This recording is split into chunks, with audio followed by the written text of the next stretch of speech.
Hold on, no. Hold on. Just put the earpiece in your ear. Put the earpiece in your ear. So kills him. Are you ready? Hold on.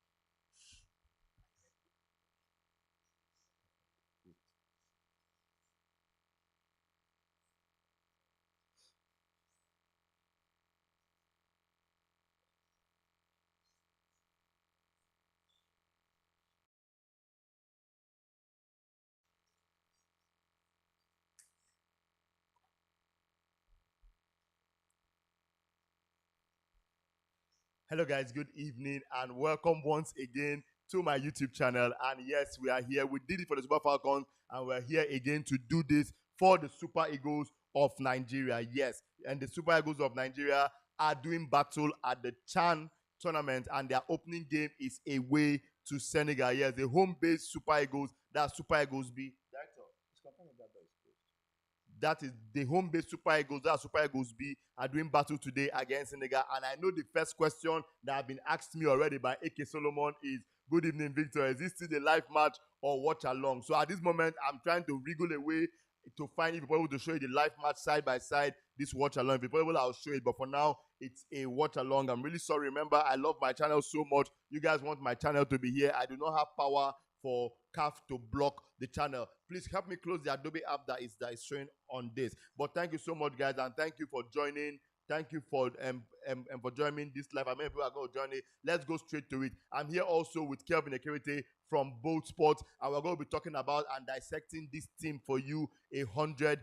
So, Kelvin, tell me, first of all, let's look at the team selected to do battle for Nigeria. Are you impressed with the selection of players to do battle for Nigeria in this tournament? When the players that have been called up, I think yes. I like the way the team is. I like the way the team has been set up, and the coach does not really have a lot to work with because this is the summer in Europe, Yeah. and some of the players that they called into camp, players that would have been able to make a lot of difference for Nigeria, are very currently outside the country, and what they are trying to do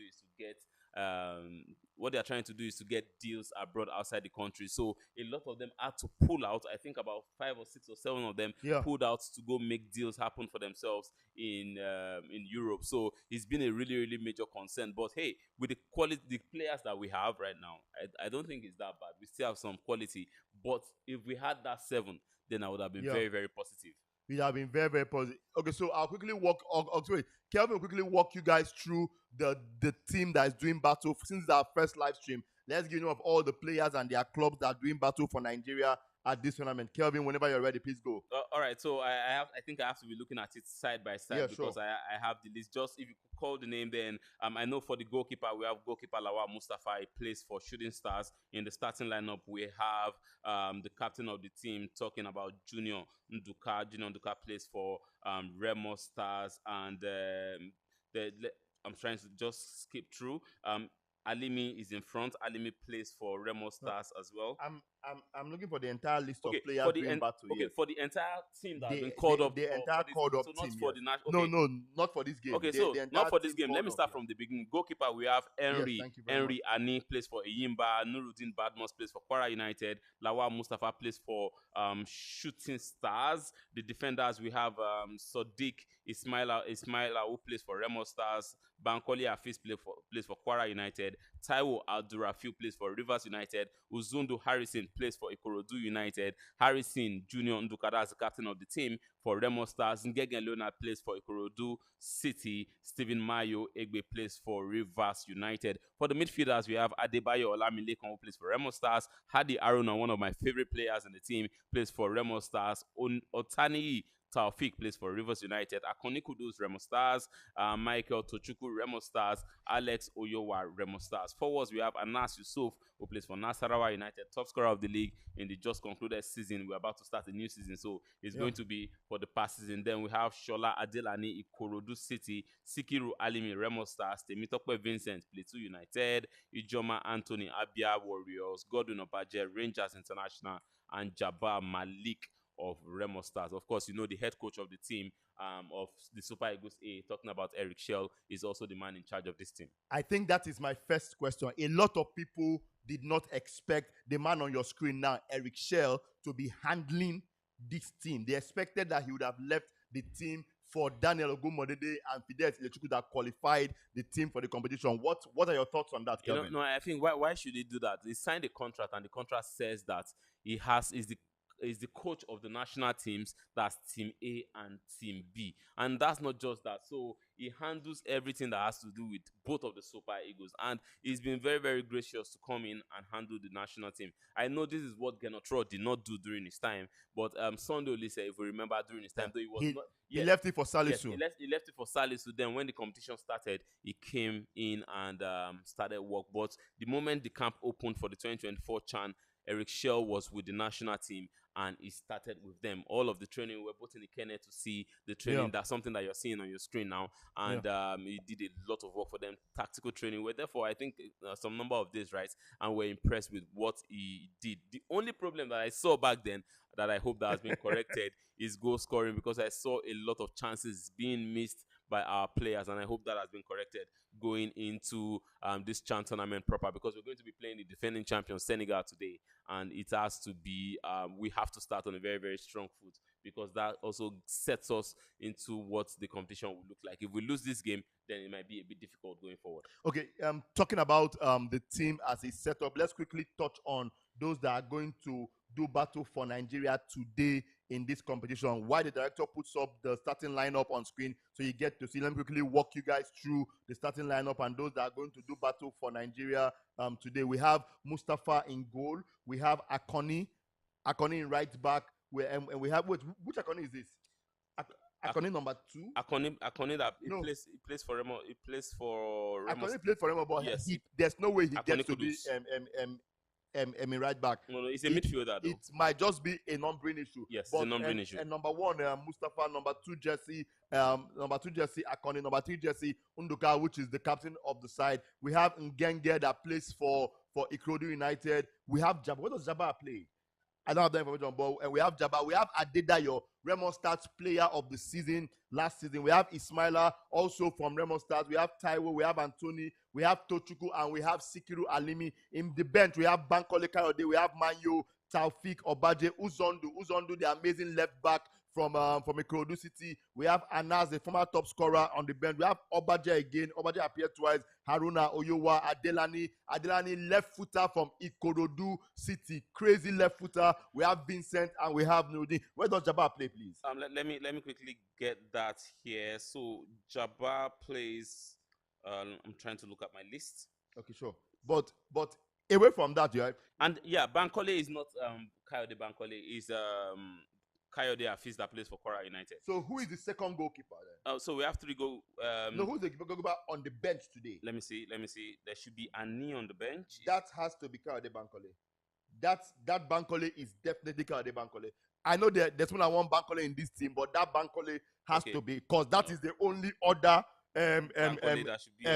goalkeeper there. But away from that, guys, a major topical issue that came up over the course of the announcement of the team to do battle is people wanted to tear the head coach apart and Daniel Ogumodede for one reason only. They said that how can you have 9 players from Remo Stars in this team? I mean, they are the they are the defending champions, and I think if you go to all these Egyptian teams, Libya teams, it's similar to what we have. Even if you go to the World Cup, I remember when Morocco were at the World Cup, they had they had a number of players from one particular team. They are defending champions in the national team. So if you want the league, definitely you were the best team and your players are some of the best players in the league. So why? Okay, if you say 7 players, right? Yeah. Who should they drop? Are they not good enough to be in that team?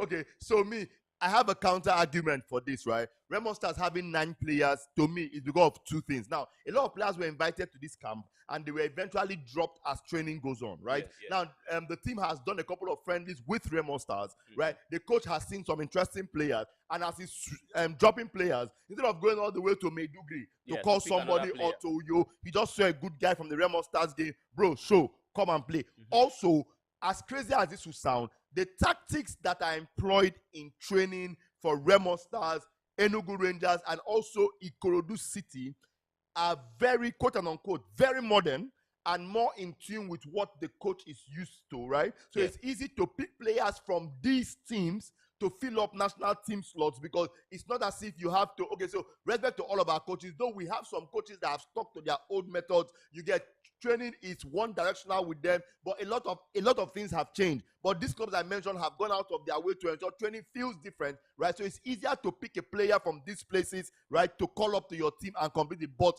aside from that, Remo Stars won the league and they are in perfect form. Their players are in perfect form and they are still together. They didn't just disband them that you can go contract over. Those players were still complete in camp. So that's the only reasonable thing to do, to pick players from there. But Kelvin, wide of that mark, right? You know these league players. Which players do you think will be very important for Nigeria in this tournament? I think Alimi is going to be very important.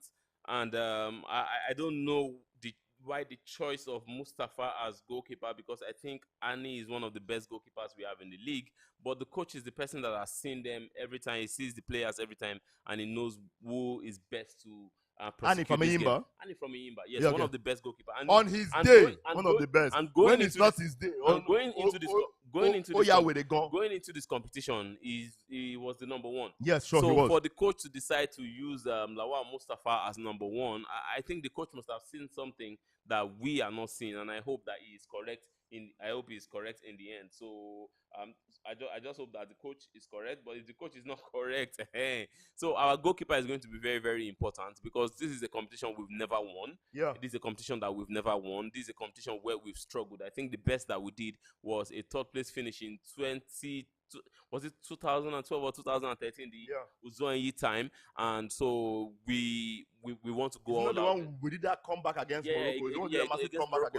From 3 goals down. Yes, from 3 goals down. So aside from that, we've not really done very well, and that shows the level of our league. So if we want to show that our league is developing and we have some of the best homegrown talents on the continent, then the Chan is where you have to prove that. To me, one of the players to really, really watch out for in this competition, I don't like the way they listed these names. It makes it tough to pick it up. It makes it tough to pick it up. Okay, but Michael is not. So I think what I will do is when the moment the formation goes up, I have to take a picture of it so that we can. Okay, but one of the players that I'm really looking forward to watching is Ijoma and Tony from Abia Warriors. The guy is lightning fast and had one of the best conversion rates during training, during the Chan training, and he was very, very good and pivotal for Abia Warriors in their quest to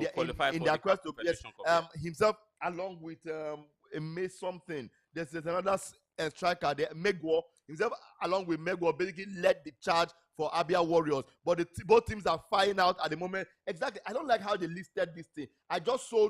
Okay, so Tochukwu Michael is also there. So players I'm watching out for in this competition that I expect to make magic happen: Tochukwu Michael and Ijoma and Tony. Tochukwu Michael of Abia Warriors and Ijoma and Tony. I expect that they are going to be very, very pivotal in deciding how this game and how well Nigeria is going to play in this tournament. Also, there's a dead ball specialist, captain of Remo Stars, Nduka Jr., and also captain of this side in the heart of defense. Kelvin.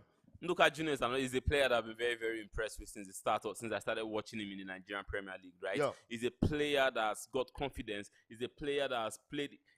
I think he's somewhat of a veteran in the Nigerian Premier Football League, because and he's very young. He's very young. So it's difficult for you to see a player that has played consistently. And another thing is that sometimes, right, you see a player that is playing well. I'm not saying he's not in a hurry to go to the Europe, right? But he keeps giving his all every time. And when it's time to go to Europe or when it's time to go for trial, he does this thing. When that deal comes. So he's sharpening his skill, he's putting in the endurance and putting in everything. So as young as he is and is the captain of this team, I expect that he will lead. like it led Remo Stars to winning the league in Nigeria. I mean, talking about Remo Stars again, they have this thing where everybody in their heart of central. I mean, okay, once in a while, every season they bring in one player from outside to be at the heart of it with them. Yes, but almost everybody in the heart of their defense are from Beyond Limits Academy. Have been Remo Stars from years from when they were kids, and it's very beautiful to see. We have Ahmed Akinyele that played for the under-20 side that lost the final against Ivory Coast. That is how good the Remo Stars project has been. So if not that I've not copied out the video, I would have put a video on this live stream for you guys to see the Remo Stars Stadium. As at today, the turf has been removed totally for a new turf. That's how serious Remo Stars is taking business in the league this season. At this moment, both teams have come out. They are currently singing Nigeria's anthem. I can see Mustafa, and we are ready for battle. Remember, guys, it's not just a case of winning this tournament. Yes. $100,000 is on the line. $100,000 is on the line for whoever does justice, and if they can bring back the gold for Tinubu, 100K go touch them. Another thing, OON and a land in Abuja. Another thing I feel is that some things has to be sustainable. See, for defense, right, it has to be a landmark. Aside from Super Eagles A, so now only Super Eagles A if you win Cup in Jamaica and get money, right? Super Eagles A. Super Eagles B now. What if they win? Is it a landmark win? Okay. It's a landmark win. It's a CHAN tournament. It's a CHAN tournament, man. It's a CHAN tournament. I'm not saying don't give. Basically, the AFCON. I am not saying don't give anybody their money.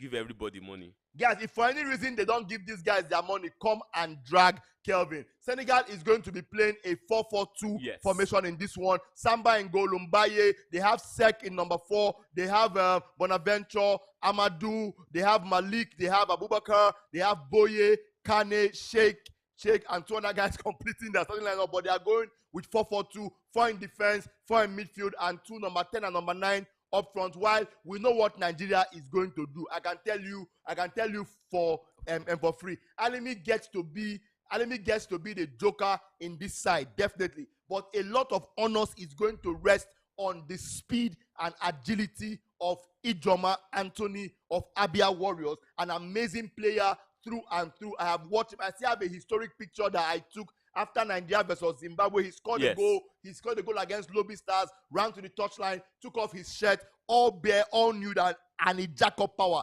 Nigeria and Senegal basically has the exact same formation in this one. 4-4-2. I expect it's going to be Alimi and Ijoma. Alimi and Ijoma Anthony leading the line for Nigeria, while as a seriously deep line midfielder, Tochukwu is going to be feeding them. Lawal, Lawal, there's Lawal in goal. Taiwo, Ngege, Nduka, and Ismaila.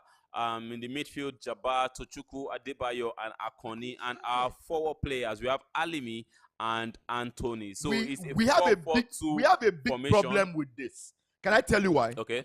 We do not have height in our team at all.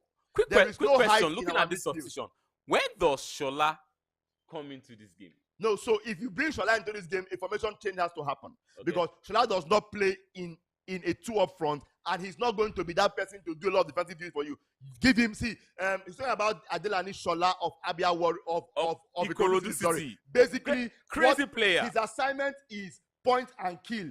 Show him a defender to run at. He's going to go there and get you results. So, for example, right, some people probably don't watch the Nigerian Premier Football League, right? And that's a crime. That's a big crime. Shola is like your Kopama. Can we get never scared on the ball. Never scared on the ball. If he's on the ball, anytime he's on the ball, you see him do great things. Never scared. So the game is about to start now, and yes. So, and Kevin, just back to what I was saying. Okay. I think a problem we might have in this team, how we are currently set up, is a serious absence of height in midfield for Nigeria. It's always been a problem for us when we go to the continent. I mean, currently the way we are set up, Akoni Kudus is not the tallest. Adedayo is not the tallest. Even Tochukwu, that is the tallest in midfield, is technically not tall. That's true. Jabbar is also not tall. So I expect that we are going to lose the first ball in midfield in the air, and then our defense now has to mop it up. That's what I told you. But what they lack in height, Akoni and Adedayo make up for in playmaking, reading the game, and defending where necessary. Remember, player of the season last season for Remo Stars was Adedayo, and he was amazing for his side, always popping up for the winning goal and the most important goal, including their final goal of the season that confirmed their place as champions of the Nigerian Professional Football League for the first time ever. And that was a 4-1 trashing of Ikorodu City. So one thing we also need to that was an unnecessary game. They had won the game just before that. So you mean they should have left the game? Of course. But another thing we need to also talk about Senegal, right? We might not know a lot of the players that play for Senegal, but do not be confused. Oh, come on. Portugal has started. What we are going to be doing, because this is a watch along, we'll be telling you, we'll be informing you of some of the action that is happening. Please, we need you guys to be watching this game. So this conversation is a lot better when I can read your comments and you understand exactly what's happening. You can watch this game on DSTV. It's possibly also going to be available on Sport TV on YouTube, because they are official partners. I never get money risk to buy official rights, but I'm going to try. The moment I can find and get it, I'm going to bring you guys up to speed with it as much as possible, guys. All right, so Senegal is attacking. I think. All right, Senegal was attacking there, but that ball was easily thwarted away by our defender. That's number 5 for the Super Eagles. Ngege is playing from left wing, and let's see how that continues. But Senegal, we're expecting them to be a tough team. Everybody wants to start the competition very, very strongly, and I think Senegal will also want to do the same. They are the defending champion, and you know that our coach. I think I know this is our coach. And though, of course, our coach is a Malian, right? But you know, it's still the same français. So, and he's been with this team. I kind of like trust Eric Shell's judgment, right? Yeah. The way he's going to play, because he's very, very strict. I am actually surprised very, very strict with this boy. I'm surprised Uzondu did not start. Some of these things could be really surprised. Changes. I am really surprised. Looking at the tactics, right? Of because for Ikorodu City, Uzondu was basically part of the reasons why they played wonderful football this season. I'm really surprised that Taiwo with the throwing in and that he did not start. All right, let's see how it goes now. Senegal, both teams they've not gotten they are yet to get into their stride. All the ball is still up and down. Beautiful, but nothing pretty. Not that day. Nothing pretty yet. Everybody's we're still trying to size ourselves but up. Trust but Nigeria to balance with the ball it out, man. Okay, so away from everybody I mentioned that you guys should watch out for, please also watch out for none other than the right back for the right back from Ikorodu, from Remo Stars. That is Ismaila. So Ismaila is a solid assist provider. If you need help in this life, if you cannot get your wife pregnant, you call Ismaila. So if you are looking for help, call Ismaila. If police arrest you, call Ismaila. He will give you an assist. So another thing you need to understand about Ismaila plays currently for the main Super Eagles, for the mainstream Super Eagles. Yeah. And also is one player that has been able to say no to a contract in Europe that is not very, very good, if you understand what I'm saying. So you give contract to some players and they quickly want to sign as if there is no, Nigeria was in the attack there, but it couldn't get the ball defensively. We are still trying to get in our stride, but the Senegalese also very, very tall players with good height. We definitely are going to lose the height battle in midfield. So we need to depend on our defense to mop up. But I know if it contains intricate play, we have enough people. So if you notice, the 3 midfielders and 3 of the 4 midfielders starting this game are from the same club, Remo Stars. They have played together over and over again and are responsible for delivering the league title for Remo Stars. The boy is currently with Ismaila, and he's doing what he does. Get the ball forward to the offensive players. Easily locating Alimi there, but the ball was taken away by the defender. I am actually surprised if Alimi is on Ismaila's side. I expect he's going to be on the other side because Ismaila will want a player with a lot more pace. That's why you get Ijoma Anthony coming. So I expect that maybe as they build up, we'll see a lot more of Ijoma Anthony coming over to the right side of attack instead of the left side of attack. Watch out for, if you're watching this game, watch out for Nigeria's number 7. That is Jabbar playing in midfield. Let's see how smooth his feet will be. Maybe it's going to be like that of control needs to be better for some of the Nigerian players. But yes, I know it's early game and ex Remo Stars, ex National United, and he has a penchant for collecting stupid cards at times. I think this is going to be a yellow card. First tackle of the game. Tochukwu Michael has a penchant for collecting stupid yellow cards. Once he's not going his way, it gets into his head, and he just collected an unnecessary yellow card that can easily be upgraded even to a red card, because that was a lunging tackle. There's a VAR here, and it's just 5 minutes going into 6 minutes, and we already have our first yellow card. That's Tochukwu Michael. That's too early for a midfielder. It's too early for. Look at that. Just watch that.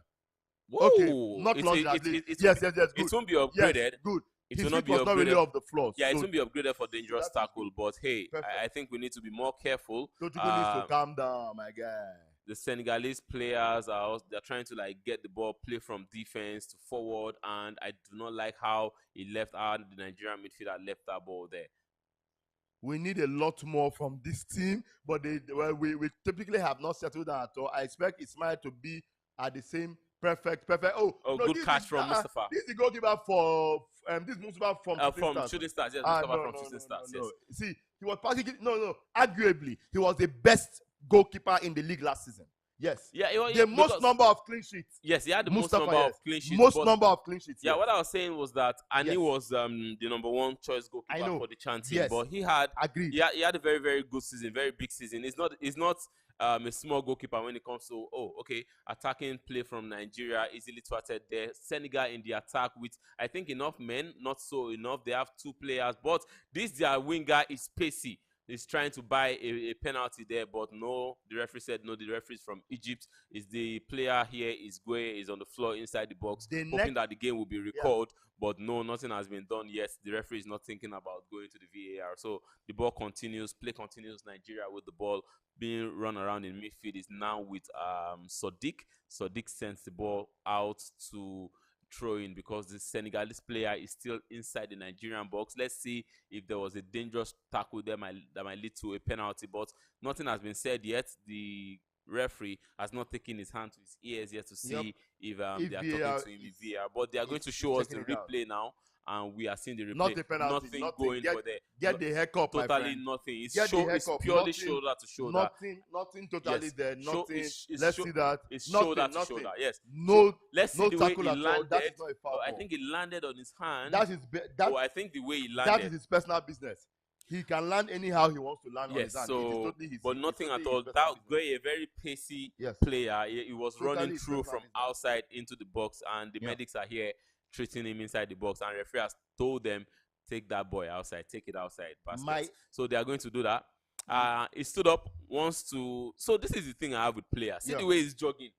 After he looked as if he wanted to die. After he was looking for a penalty. Now they shall give us back the ball. Let's move on. 8 minutes of play, over 8 minutes now of play. Both teams still having early tournament jitters. Nobody attacking very, very well, but play is still ongoing. Let's see how it's going to go. Senegal, please throw the ball back to Nigeria because we gave you guys a charity ball. So what are you trying to do? Okay, now pass. Perfect. Please back. No, okay, so me, part of my main concerns for this side, yes, is how well we so when we have a foreign coach coming here, and then work with local players, right? I normally think at times that the easiest way to make life easy for you is to go with the formation that a lot of these clubs play, right? Aside from Abia Warriors that I know play 4-4-2 a lot of times with Megwo and Anthony, a lot of these players play the traditional 4-4-3. Yeah, I'll be 4-3-3, sorry, and with Nigerian club, but now they have to interpret a 4-4-2 basically at the heart of competition, and I just hope that they are going to be able to. What's Nduka needs to be? Come on, Nduka. Is that even Nduka? That's not Nduka. Pass the ball before it gets into offside. Beautiful. I think that pass should have been earlier than that. This is what I said about Alimi being on the same side. You get, and the 4-4-2 asks a lot from the number 9s. Yes. You get, they basically have to play like extra midfielders and that's not Alimi. Alimi is your good old fashioned number 9. That's the throw into Nigeria referee.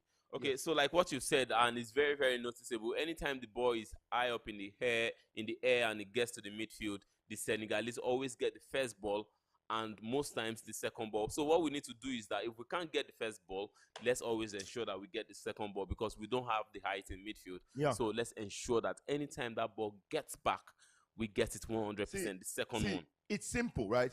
We are seriously height deficient in this game. what we need to do is ensure that everything we saw them practicing in Ikene, they put the ball on the freaking ground and cut channels through the opposition. I have documented the Super Eagles training a million times in my life, and the same thing that Team A does is what I saw Team B, that's the home-based Eagles, practicing repeatedly, walking the ball through channels, faking players, and ensuring that the ball, there's always space for the pass. That's what we need in this game. So this team is set up for a midfield play. We cannot play tum with Senegal. It's practically impossible because they are taller than us by a mile, at least in midfield. Very, very impossible. So we need to also play to our strength, like you said.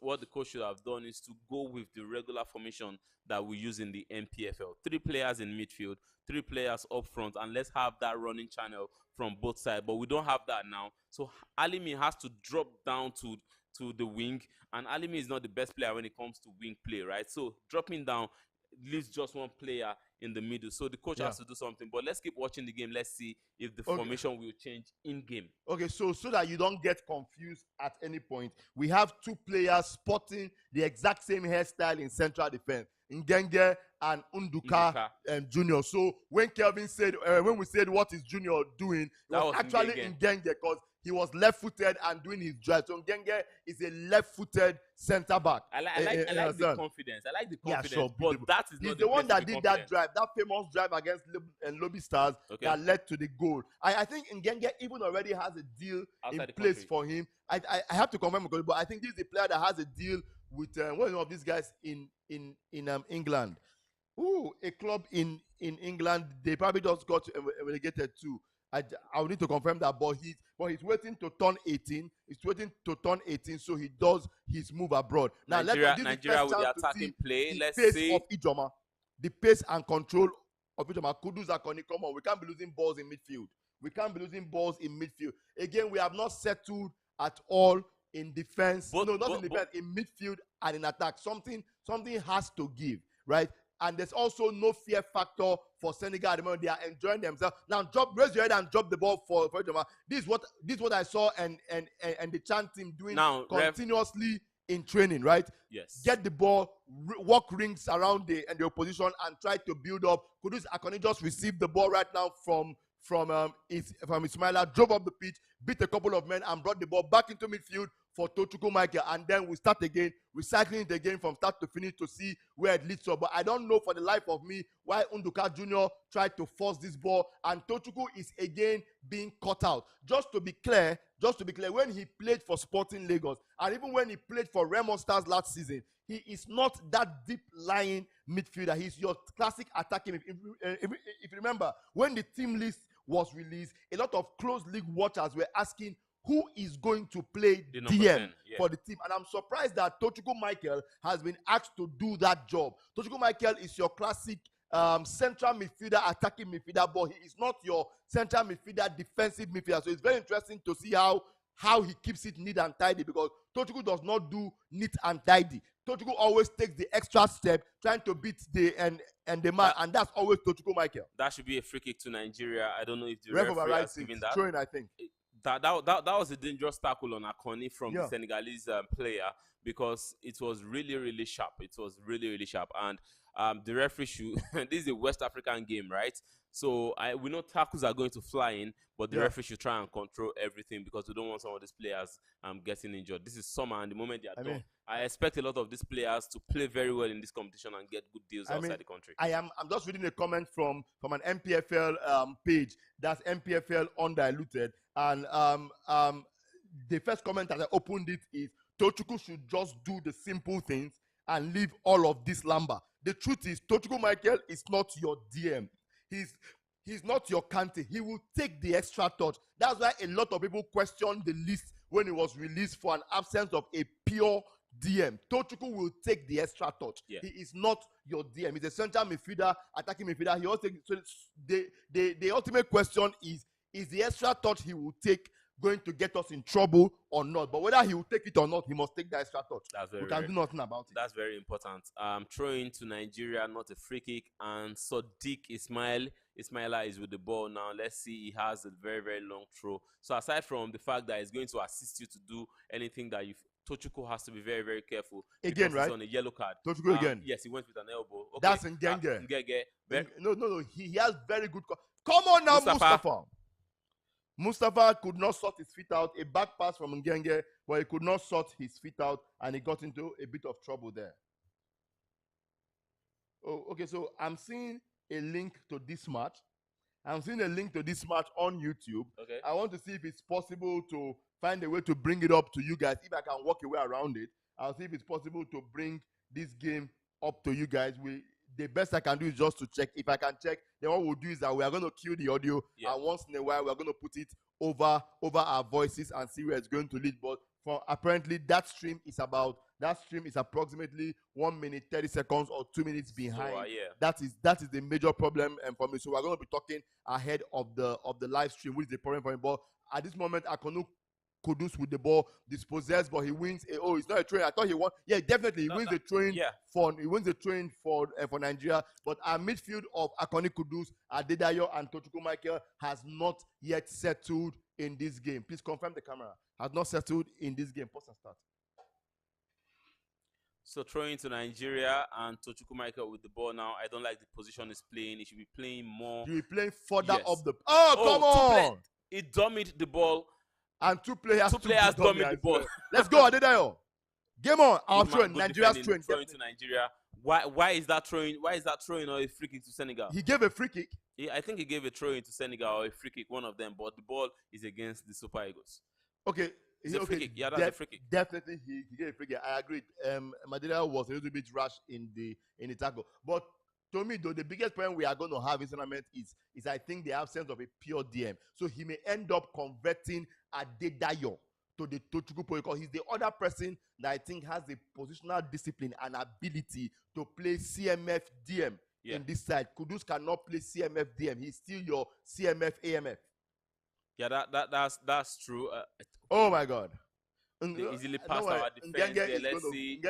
Nice tackle. I know Ngenge will get that. Ngenge from Microdusity is amazing with the ball. Aside from the nice tackle, right? It didn't even lose the ball. Yes, sure, definitely. Like it tackled the player hard inside the box. Throw the ball straight up.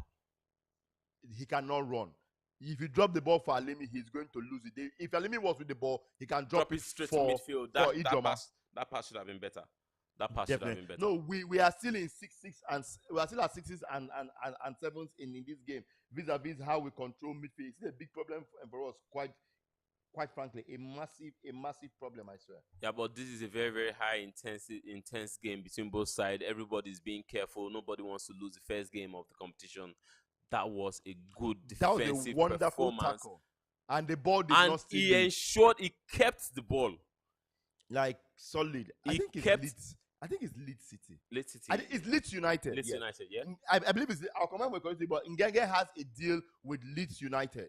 Yes. He has a deal with Leeds United. Totally. And they're waiting for him to be 18 so he can get that activated. Nigeria in attack now. And I think Nigeria is in attack now, still moving with the ball, not dispossessed but marked. We still got the ball again. But why are we going back anytime we get the ball? We should be going forward.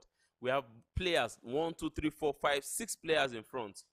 The formation we are playing is not letting us do it, my brother. So I think if you pass the ball to the front. Wonderful. Defense splitting pass or midfield splitting. Ijoma move now. Ijoma leave. Why is Ijoma waiting for the ball at his feet? That's the problem. They keep standing. Why are they waiting for the ball at their feet, please? They keep standing. Maybe to understand that. Game on. Alimi, nice. This should be the first goal for Nigeria. That is a very experienced Alimi, I must add. You get Ijoma is coming short and not going long, over and over again. Exactly. Even the coach is shouting Ijoma. Amazing stuff, man. Amazing stuff. But we just saw a solid run from Sikiru Alimi. Wonderful to watch. Oh, I think for the first time we got the ball in midfield. Offside. Nigeria is going to be for the first time. Yes, for the first time. Nigeria is with the ball now. Let's see.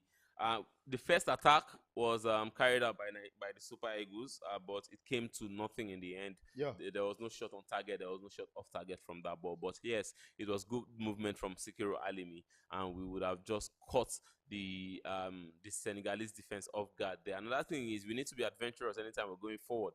some of the players probably need to, move body, shake body very, very well, right? And this is going to be a good in-swinger. He always delivers very good balls. Trust it, give the ball to Ismaila and he's going to deliver a good ball for you. Just a ball that was just rolling, and just once he swung the ball into the box, Sikiru Alimi was able to connect, but the header was weak. 20 minutes on the clock, still goalless between Nigeria and Senegal. Our midfield looks very. I've said that before. We have a bodies problem. We totally have a bodies problem in midfield. But what we've been doing is we've been pressing a lot, and the Senegalese players don't know how to, I don't think they know how to defend against such a great press from the Super Eagles. But here they are again, very easy ball to the wing. Let's see what their players can do. Oh my God. Crosses the ball inside, off target shot from Senegal. That was a good attempt. The first real attempt of this game fell to Senegal. And the problem, see Mustafa screaming there was no press, there was no pressure on those players. He got the player and he was facing Nduka direct, and what he did was just to pass the ball, and the player just called the ball. If you notice the run of the player that played the ball, number 10, if Tochukwu Michael was your CMF DM, he would have stuck with that run all the way to the end. But he ran a little bit and passed the player on basically to the central defender. Well, good that, which is the problem. Yeah, good that the ball was not scored by Senegal. It's 21 minutes on the clock now. Ijoma just drop a true pass there. Well. Don't slide. Our midfielders are taking the unnecessary extra touch, and that's a problem. We are taking the unnecessary extra touch, and that's a problem. Some of these Senegalese players, Senegal in the attack, good play, good number of players, inbox, good position. Let's see what they can do with this. I'm expecting a cross to go in. Easily taken out by Nigeria. The midfield, second ball also fell to us, and we got that, but the ball is still back with Senegal. Another attempt from them. Their right winger, sweet left foot, trying to get a cross around, but hey, okay, this ball goes easy. And is that an attempt? It's not. No, it's only, I'm just hoping. I saw Senegal raise their hand for a possible penalty, but they must be deceiving them. They must have smoked something. But I think at this point we need to look at changing the way we are set up. Something has to give. There's something wrong with how we are set up, because it seems it seems we are needing to do. They are slicing us now. That's open. An unnecessary yellow card. Unnecessary yellow card that the center defender had to take. Ngenge had to take that yellow card for the team. He had to take that yellow card for the team because we are not marking completely. And here is Nduka screaming at some of the players that Jabba just slid unnecessarily. The defense needs to start from attack. Okay, Nduka even picked the yellow card. That was Nduka who picked the yellow card. He had to take the yellow card. And he was screaming at those players, "Come on, guys! This defense needs to start from attack." So watch it, right? The player that started the move went past Ijoma, went past Jabbar, and basically got a 1-2 and was moving into a dangerous position before he had to be stopped by force. That's the problem. And Ijoma has to do a lot more, even though he's playing in a double 9. And I can see the coach and student assistant currently scratching their head because they don't understand what's going on. I think the Senegalese are beginning to get their rhythm in offense. They are beginning to get their rhythm. They are beginning to push the ball, getting the ball to some of their dangerous players up the wings, and it's beginning to affect Nigeria, because I don't know how Nduka left his position to go mark there. That means there must have been a lapse in defense. Imagine if they were able to cross the ball. Yes. That means Nduka's position in the center of defense would have been open. Yes, he totally had to. He totally had no choice. You understand? If he did not get there, there would have been a very big problem. You get? We have to do a lot more. They are cutting slices through us. They are finding it too easy to come from defense to midfield and meet our defenders, and that's a very big problem. Something that we must sort out in this game. Number 7 for Senegal, about to swing the ball inside the box. Let's see if what's going to be the resulting anything that's going to result from that corner, from that free kick. Let's see what it's going to look like. Hope he does not have the kind of foot that Esther Okoronko has. But yes, Nigeria defenders trying to keep them offside. They are trying to beat the offside track. A cross inside, header, ball still in play. Another header ball currently with Nigeria, and that has been taken out. Yeah. It's been taken out and quickly pressed. The ball is still with Senegal. Swung it straight to the left-hand side. And there is nobody. Okay, as we just said, nobody. I think a Nigerian player If it was well played, there will be nobody there, my guy. Well, the ball was still in the air. It was very, very high. Yes. And ball back to Senegal now. I think they've gotten they're in their groove. They're passing the ball from left to right, and the ball is with the goalkeeper. According to Ola, from defense. Ola says it is our defense that is saving us. Senegal is basically teaching us soccer. I totally agree with your point of view, Ola. And now we're able to get the ball without the foul. We are going to, but again, we lose it again. Immediately. But I think we get the free kick. We get the free kick. We get a free kick. Yeah, so because I was so delighted we got that ball. Yeah. So I need to understand the decision to start, not to start Uzondo and also to start Jabbar in. So Jabbar is basically playing like a left winger and a left-sided midfield player. Yes. Right? And currently it's not clicking. So what we see, for those that don't understand, let me show you how we are set up. You have Tochukwu Michael deep here, right? Then you have, okay, so how they drew it was Tochukwu, Adedayo, Kudus, and Jabbar. But in actual application, you have Tochukwu Michael at the base of that midfield. Totally. Nigeria got the ball now, and then you straight have down to midfield. Jabbar and Adedayo doing whatever they like. And that's a problem for me. Jabbar with the ball now. Big problem for me.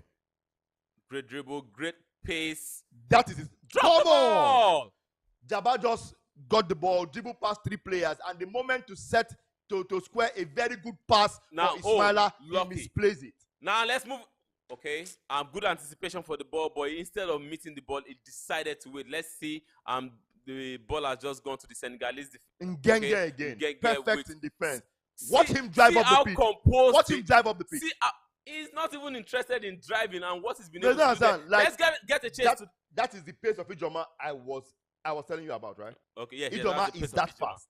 Ijoma is that fast. Himself and Megwa were a thorn in everybody's flesh for Abia Warriors under Coach Imama. That is why Abia Warriors basically fought to ensure he no get where Imama go. When you want to play continental football.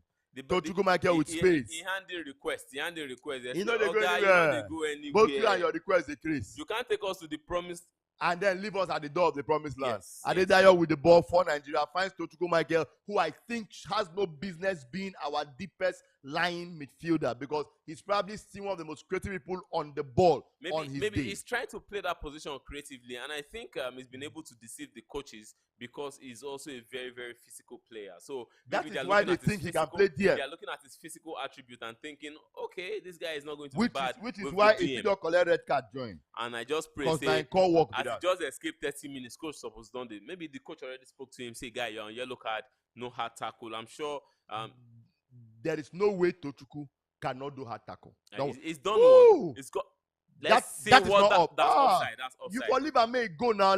Let us judge it after. I don't think VAR. I think it's offside though. But let's see. There is VAR. Why is he rushing? That was a very, very good pass. Why is he rushing? And by the time he got to that pass, all he needs to do is to take one more push, one touch, and square it for Ijoma. And square it for Ijoma. That was. There's no way Ijoma won't be in the box. We've not been able to see the replay to see if the linesman did a good job there or it was too much in a hurry to raise his own flag. Now Senegal with the ball launched the ball in midfield. They know they will most likely want to get it, but this time around we got the first ball, we didn't get the second one. The ball in dangerous position, early through pass.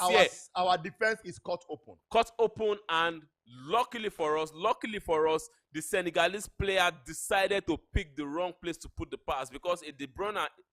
Yes. Nduka, come on. De Bruyne is going to immediately pass the ball to just in front of the goalkeeper because by the time if he had made the correct pass, the ball would be in front of the goalkeeper and in front of the Senegalese player. All he just needs to do is to ensure that his ball, he kicks the ball and it goes straight to the Nigerian post. But it's still goalless now. 29 minutes, almost 30 minutes on the clock. Something needs to give. See, did you see? I thank God did you see what he did? Did you see what he did? Ijoma, let me see you run. Ijoma, let us see you run now. Ijoma, start the raise option. Ijoma is not moving well. Give him an option. He's not moving well, right?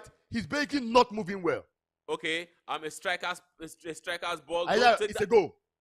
If Adebayo shoots at goal, then you have a problem. If Adebayo shoots at your goal, you have a problem. Free kick has been given to Nigeria in a very, very beautiful position. Unduka Junior or Tochukwu Michael. Okay, I think it's going to be dead ball specialist. Yes. That was a wayward shot. But that was dangerous tackle from Jabbar, but that's a dangerous tackle. But now we have It's a corner kick. It's a Oh corner God! kick. I was really hoping it was a free kick. Well, Tochukwu is going to take this. Delivers it very well also for Remo Stars over and over again. Yes. Over and over again. I really cannot wait to see how they are going to apply it. Really can't wait to see how they are going to apply that. But remember, guys, it's not just football on the line. It's $100,000, a handshake with the president, and OON on the line. So, guys, you have to go actively at it. Ngenge just shook the Senegalese number 10, more like telling you guys at your front, I go pass. They score this. I go enter your chest to score this goal. 30 minutes on the clock. Let's see what it's going to be like. Corner 30 kick for minutes Nigeria. on the clock. 30 Give me minutes the for first goal. Nigeria. Nice cross. A good cross. Nice cross. Ooh, nice cross Bucket. by. What's going on? Okay, we have an extra player there. Good. I was scared, man. Please. You can take a dribble. Please. You can take a what? Please don't take anything. You should have taken a dribble there. Not taking anything. So for all Ijoma's space, Ijoma is not moving well. He's not making runs that help. I think the position and the formation that is being played in is what is not favorable to him at the moment. No, I don't think formation determines what he did in that situation, right? And there was a chance to open up the play for his right back, and instead he was running and backing the ball and not pointing or heading in any direction in particular. That's the problem. That's a free kick to Senegal? Okay, the player is up. The Senegalese player. Senegal, yeah. Free kick to Senegal in a very, very sweet position. They can easily swing that in, and Ngege is the man who committed that foul. No yellow card for him. An ultimate question I want to ask, right, is what is the point of having in this starting lineup now, right? Yeah. Let's count Remo Stars players in it. You have Unduka Junior, you have Ismaila, you have Tochukwu, you have Adedayo, you have Kudus, you have Sikiru Alimi. You have 6 starters from Remo Stars. So what is the point in starting 6 starters that have played a particular way all season, right? And then force them to play something different. Senegal almost got in front there, but it's a goal kick to Nigeria. The head are connected. But let me see, did he head it on his own hand? I think that should be well defended by Tochukwu Michael. Tochukwu Michael raised his hand in the box. How did it? Let's see the replay raised again. His hand in the box. Tochukwu raised his hand in the box. There was no contact. I know, but why are you raising your hand in the box? But again, as I was saying, right, you have 6 players from one team, Remo Stars. They play a very expansive and expressive style of play all season. You go with them because of how well they played, and you're forcing them to play a Boko Haram style of football. It makes no sense. That's why they are struggling. This team is basically fighting for their lives, and Senegal is having us for lunch and dinner. And they'll probably eat us tomorrow morning for breakfast. Let's see how that goes. Is he left-footed? Who? Cross the ball out. Thank you. Well taken out. Ball out for Nigeria. I thought the ball was going to get is the ball now with Senegal. Good play from the Senegalese player. Goes to the left wing. Their Senegalese number 7. And that was a killer pass. Please don't touch. Beautiful. Guy. All right, Nigeria with the ball now. This looks very, very promising. Now let us see the pace of Ijoma. Let's see Ijoma. What a pace! That is Ijoma's pace. Ijoma is that fast. Ijoma is fast. Ijoma is sincerely that fast. I was somehow disappointed with the way with the cross he tried to make, because he could have just stopped there, then faced the player, and the Senegalese player Ijoma is also very, very fast. Corner kick. That is how good Ijoma Senegal. is. That's exactly what I was talking about. Ijoma is that fast when he's playing. And Eric Shell is about to give us more memes. Eric Shell is about to give us more memes. Corner kick to Senegal in a very, very dangerous position. And let's see what is going to happen from there. We have a very good goalkeeper in Mustafa, who has not been tested and is trying to coordinate his defense to ensure that everything is all prime and proper as they play this corner kick. Right, Senegal player, 34th minute on the clock, standing over this corner kick, about to swing that in. Hopefully, the Nigerian defense can take care of that. The referee has spotted some sort of movement in the box, and he wants to talk to the players and to see what it's like. He already wants the Senegalese player as well as Sadiq not to jump into others' throats. So it's time for the Senegalese player now to take the corner kick, and let's see what that is going to, how he's going to take that. Number 7 for Senegal, and that was a good cross, well headed by Gege there, and the ball still in play, goes to Nigeria. The Senegalese players are trying to like call for a foul, but nothing is going to give there. Let's see how that goes. Ball still with Nigeria. Free kick to Nigeria now, because the Senegalese player just pushed our player. I'm talking of Akoni from behind. Let's see. Yes. Something has to be done about how we're playing. That push was heavy. Something has to be done about how we're playing. We cannot be playing this style of football that these players are typically not used to. Okay, a bit in trouble there. I think the center defenders need to do more in covering their tracks, because they are leaving that position very, very open, and one killer pass will leave the goalkeeper very, very exposed. The main problem is that we are exposed in DM. Once you are exposed in DM, it causes a problem for you. We are exposed in DM. We are not playing with a, we are typically not playing with a DM. And then with the ball, quickly finding Sadiq, Ismaila Sadiq. Sadiq is Ismail. Now, Ijoma, you drop that ball, you boost. Ijoma is not running. He's honestly not running. He's not playing to his ability, to his space. If he's not ready to play, take him off and put promise for me, Joe. Doesn't want to play, you take him off. He's not playing to his ability, and that's a big problem for this side. Let me see the options in attack. We have Obaje of Enugu Rangers. We also have Vincent. We have Vincent, I think, of plus, and that will be Vincent and Temitokbe. He can also do a job if called upon, because this guy is not running, which is a problem for me. So I think another thing we need to do is to pick our passes more accurately, and look for a player that is open. You don't necessarily need to pass the ball to a player that you know that he's been surrounded by 2 or 3 players, and that's why we've been losing the balls in the final third. So we need to ensure that we get those attacks, those passes. We need to get them very, very true, not just this is looking like our passes in the final third is a bit of a problem. We need to get that corrected. If we get that corrected, then we can piece in like good ball and see if we can get a goal or two. I want us to go forward in this game, because if we go up front, if we score the first goal, the Senegalese are going to come out and we can knock them from there. When did Alimi start running this fast? Well, I'm quite frankly surprised. He's putting himself through a lot. It's hard to work. He's putting himself through a lot in this game, quite frankly. Throwing into Nigeria. Putting himself through I think a lot. they need to work better for Alimi, so it does not have to come back. But right now, he's burning out. Yes, he's having to come back, and it's really going to affect Look him. at Ijoma's space again. That's how fast Ijoma is. That's how fast Ijoma is. That's why we are angry when foul ball against Nigeria.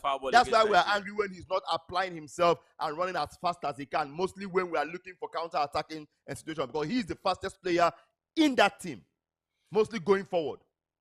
Yeah, he needs to be able to position himself, because if he does 1 or 2 runs, the Senegalese are going to kind of like find him out and probably make provision for how to defend against him. Whoa, that was, I think it didn't step on the player. But not his fault. Yeah, not any of his fault. So he needs to be able to give himself a lot of space in the wing, hit, or just hug the line. Right? Yeah. So when they give you the ball, you use your pace. He's also a good dribbler. Aside from the fact that he's fast, he can also dribble. How did we have 2 players alone to knock the ball and they both lose it? I don't get it. See, anybody watching this game, I'd love to know what you think about how Nigeria is currently playing in midfield. My opinion is a very, very scathing one. I have a terrible opinion of how we currently play. It's a very scathing opinion, because I feel we are running around like headless chickens at the moment in midfield. We are losing the first and the second area ball, and Senegal is just a good attacking midfielder away from a killer pass that cuts us open in the middle. That was a nice defensive play from Jabbar there. And now let's see what Ijoma can do. That's Alimi. Just drop the ball. Ijoma is not running. Drop the ball, Alimi. Ijoma is not running. Alimi should drop the ball. You saw a player here with the ball. Drop the pass. Point is, Ijoma is not running. Ijoma is not doing the job. He didn't need a runner there. A midfielder had come close. It's not even about Alimi. If Ijoma did the run, he takes their 5 and 6 in, creates space, creates more space in midfield for the number 10. or any midfielder arriving there. Ijoma is not doing the job he's meant to do. But wonderful tackle there, man. Wonderful tackling there. Nigeria with the ball now. 39 minutes on the clock. Going into 40 minutes. So some few minutes, maybe about. I'm not sure we're going to get more than 2 minutes for extra time because, okay, aside from one player that was treated on the pitch that got up almost immediately. Everybody on MPFL Diluted is asking who be this Ijoma, and it's a serious question. He is not doing. He's not doing what he was brought in to do. Quite frankly, he's a lot better than this. He needs to do way better. Honestly, I think he needs to do better. Like I've suggested, he needs to hug the line more. He needs to hug the line more. So anytime he's with the ball, hug the line, then he has enough space to put his man. Because the moment he pushes, because he's very fast. You don't really the need man to. Cannot catch him. He does not need to do a messy kind of dribble. All you need to do is just pace the player, put the ball in front, pace the player, then cut the ball out, and let's see. Akoni can't get the ball. Akoni can't seem to get the ball. At least don't don't do a foul. I totally don't get it, man. We are still at 6 and 7. Thank you very much, Ngenge.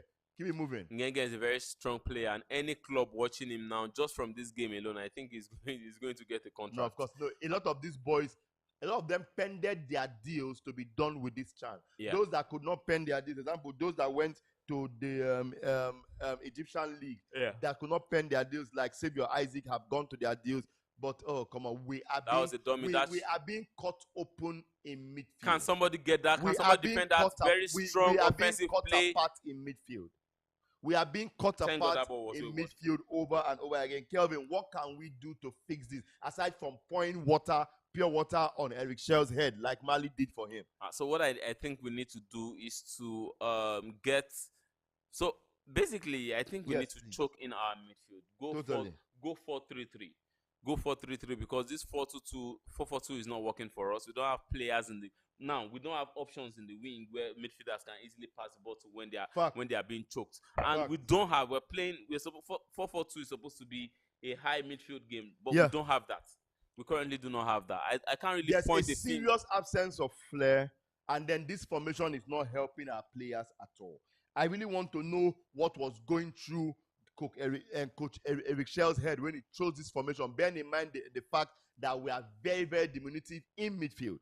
So come on. The passes, like I said, they need to be better. God, you need to pick your passes better. Man. Look at how this player is going to play Sadiq. But Sadiq was there and he got back, defended well. Needs to be way better, man. Way better. Senegal are controlling this ball right now. They are controlling the pace of the ball. They are totally taking Nigeria to the cleaners, if we're being sincere. They are defending champions for a reason. Definitely not the same team that played the last time out. Team, yes, but we can do better. On our own part, we can do better. I think our players, a lot of them need to play. They need to play to their strength. They need to play to their strength. Ijoma is running as if he has 2 left legs. Don't overdo it. A long cross and that was gotten by referee. That ball, take that ball down. Okay, the referee. Game on first. He plays advantage. And I think when they are playing advantage for you, it's supposed to be forward play or not back play. No, he did not want to play it out. Okay. He moved it all the way onto. That's Tochukwu on the floor. All the way wide. Tochukwu is on the floor now, and the ball has been played to. Let me see. Was that an elbow? Woo! That was an elbow. Oh my God! That was an elbow to the neck. I think that's an arm to the neck, and that can be very painful. Mostly when it wipes off your ear, it can be very very painful for Tochukwu Michael. Tochukwu is up now. But something has to give. There has to be a change of this formation. We cannot play this Boko Haram football that we are playing. It sincerely cannot work. You get 4-4-2, the way we are currently set up, it's making Senegal look a lot better than they actually are. Give me a change of formation that pushes us further forward up the pitch. That's what we need. This formation is not working at all, and it will not work. The charity ball has been played back to Nigeria, so we're about to take the throw in. So Ismaila Sadiq is with the ball now. Let's see what he's going to do. Just throw it in. My bold prediction. This game is shouting, give us a winger that can take players on. Switch this to a 4-3-3. Bring in Shola Adelani from Ikorodu City and have him put the fear of God in the Senegalese. That's what we need. Totally. because we are doing nothing in this team at the moment. Nothing in this team offensively. We are terrible we at need it. a player that can be more creative, more adventurous, like a player that can take risk. And when I'm talking about risk, it's not trying to throw wayward passes that won't get to the player, like we've been doing from the start of the first half.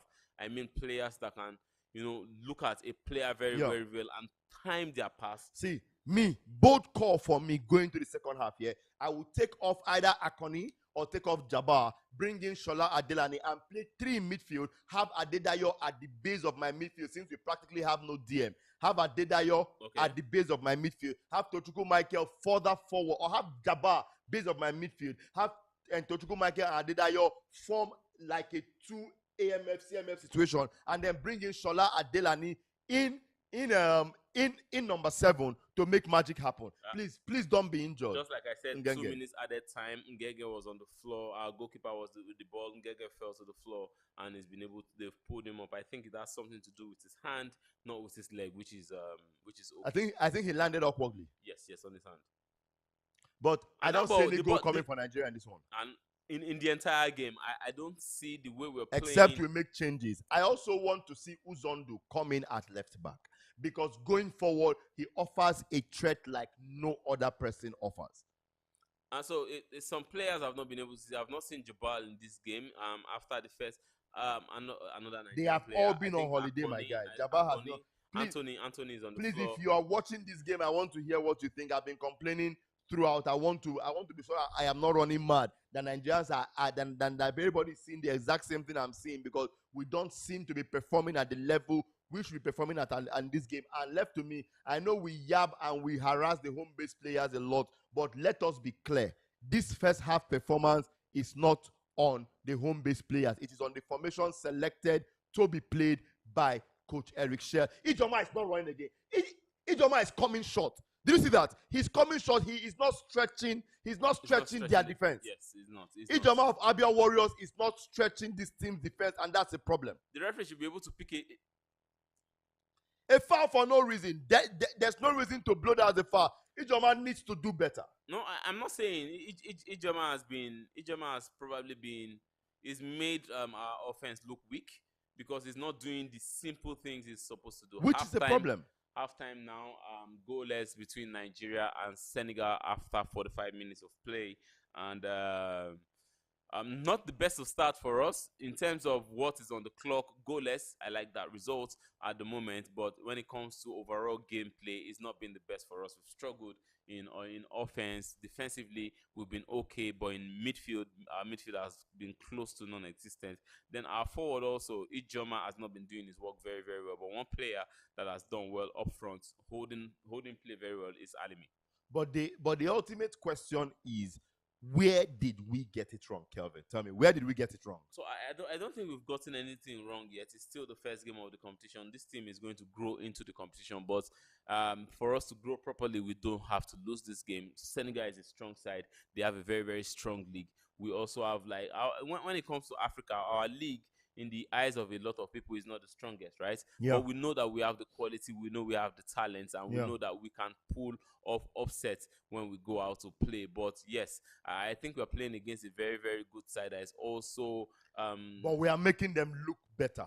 Yeah, we're making them look better, because another Run thing. through that, please. Okay, Run through so the stats. all right, the stats: possession, Nigeria 53.7, Senegal 46.3, and shots a total of 3 for Senegal and 3 for Nigeria, 1 on target for Nigeria. Total passes 196 for Nigeria, 171 for Senegal. Accuracy for Nigeria 76.5%, accuracy for Senegal 77.2%. Corner kick 1-1 for both teams. Offside 1-1. Fouls, Nigeria 9, Senegal 4. Yellow card 2 to Nigeria, 0 to Senegal. And for red card, none of the players have been red carded in this game. Not a bad possession, but offensively, we've not done very, very well. Most of our 196 passes definitely are coming from defense into midfield. Basically, defense into midfield. And if we can see, definitely if we defense can see into an midfield, advanced stat here, if there's an advanced stat that we can check that will show us how many passes that's out of the 196 completed, how many did we fail? Let me try and pull that up from maybe a flash score to see how well we did in terms of completing passes. But 196, like I said, we've been, in terms of the final third, we've not done very, very well.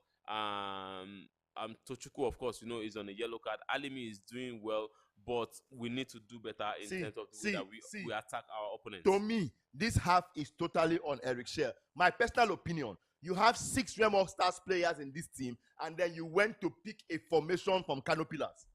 As simple as that. You have 6 Remo Stars players in this team, and then you went to pick a formation from Bayelsa United.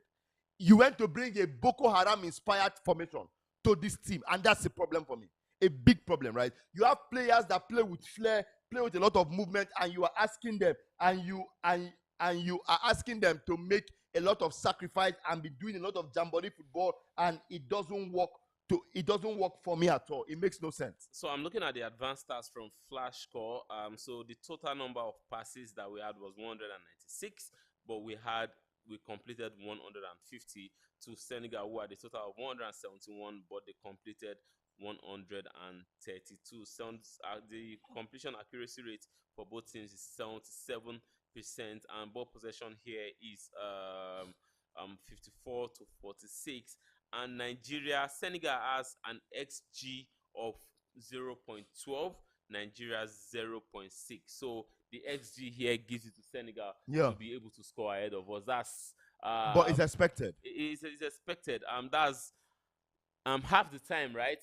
More than half of our expectation, Senegal has it. So, but they've not been able to deliver. 0 shot on target at halftime. Nigeria at least has 1 shot on target, but I don't think that shot was a very, very strong one. But a shot on target is a shot on target. That is not even on target anything, my brother. Let us leave this target matter. But guys, for those that are watching this game, first half is done.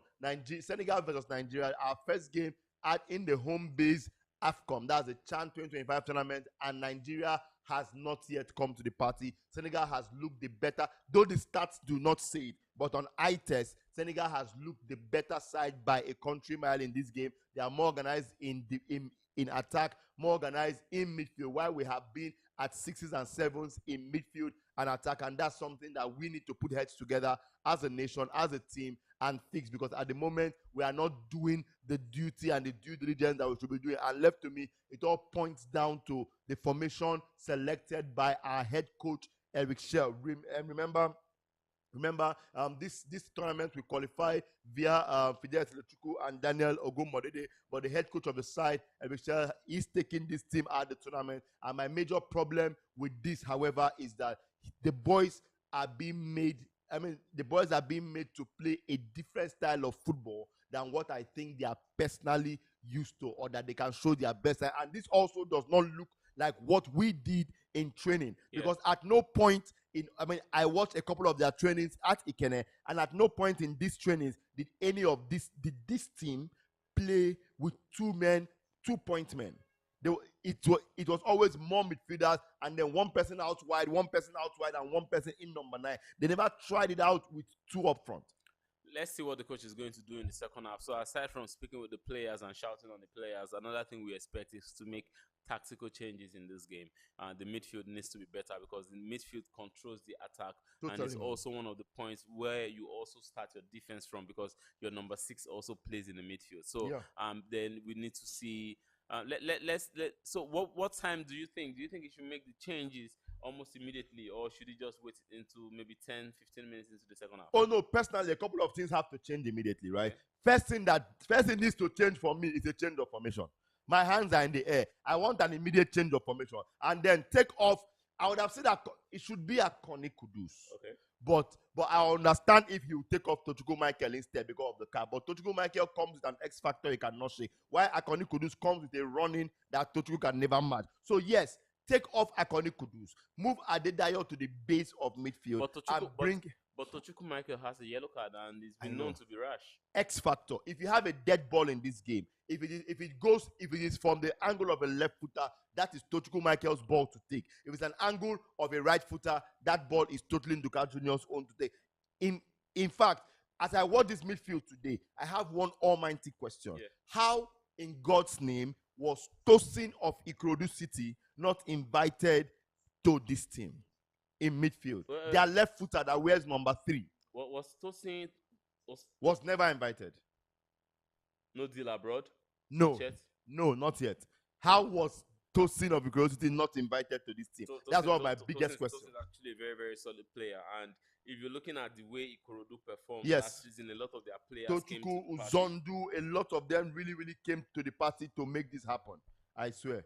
A lot of them came to the party to make this happen. Let's see if going forward the coach will be able to do something. But we're expecting a better, stronger second half from the Super Eagles B. And we're also expecting a better, stronger second half from Senegal. Because let's see, the first team that scores will most likely win this game. If we score first, I can't really assure that the Senegalese won't score. But if Senegal gets to score, I don't think we have enough firepower to be able to score. We have the players that can score, but the way we've played has not, really, really put trust in me that we'll be able to score in this game. My ultimate question is, do you think we should take a gamble and try to see if we can have this match live? What do you think? Yeah, let's see. Want to try it? Yeah, let's see. Because I am seeing the live feed on a lot of YouTube channels. I can try to see if we can bring it up on our own for the second half. What do you think? Let's bring it then up we get to cue the audio and see. And we join after the game. And see what happens. Okay, let's have that done. No, I'm not talking about that. Okay, but Kelvin, in attack, what changes are you going to make in this team? So in attack, I think I will want to, for the attack, right? I think I want to come in with let's just see if for attack, right? Alimi needs to stay. I think Alimi needs to stay. And I'm just I'm just on Twitter now, and I can see somebody who said, "What's the point having this many Remo Stars players if they are forced to play?" And the same thing that you've been saying, Modo, is they are forced to play a completely different system. And Fisayo Dairo said, "Philosophy over reality," from Monsieur Shell. So let me go back to our formation so I can really talk about the things that we need to change in attack, because currently we have Sikiru Alimi, and we have Anthony. Where's that? Okay, we have Sikiru Alimi in front, and we have Tochukwu. So I think that Alimi can stay, but looking at what we have on the bench, I feel that Obaje needs to come in for experience. Obaje is a veteran, maybe not for speed.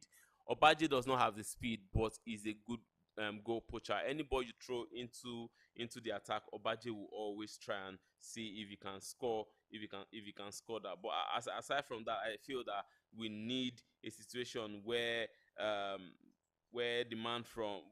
Adelani will come into this game and try and change the gameplay. So Adelani needs to come in, and maybe I feel Tochukwu should stay, just like you said before. Tochukwu needs to stay because he's one of the most creative players we have in midfield, and he's very combative as well. If he can avoid taking a red card, because the moment we get a red card in this game, we are in serious trouble. So if he gets to take this game out, if he sees this game out, then he can stay. But aside from that, I feel Alimi is doing very, very, very well up front. So that's what I think for the attack. The defense too, I think they need to be more solid, but midfield has been a major problem for us. So let's try and keep shape together. Let's ensure that ball goes in from midfield into attack, and there's no problem. Then we will be able to have that sorted. But for the Senegalese too, I think they will also need to make some changes. We are speaking from the vantage point of our own team, right? But we also need to understand that the Senegalese team, they are also not playing to the expectation of the coach, and they will want to make some changes. Eric Shell should be able to match the changes from the Senegalese side. So I think, let me just go to what people are saying online. Let's look at what people are saying online concerning this game. Super Eagles. Let me see what fans that are watching are saying concerning this game. Quickly to X, formerly Twitter. I think Joy says facing a defending champion is such a test for the Super Eagles, but like Falcons captain Rashid Ajibade will say, to beat the best, you have to beat the best. All right, so that I think is and I think that's a fair point. Let me go into the Super Eagles page and see what people have been saying. I'm not sure, but someone says, a lady queen says, I'm not sure, but the game looks very, very local. I think it's been a tough game. Nigeria top start, but Senegal tops the eye test. That's from Yinka Tinuade. So when it comes to the eye test, yes, we could see that the Senegalese players are, bombarding us, trying to attack us from everywhere.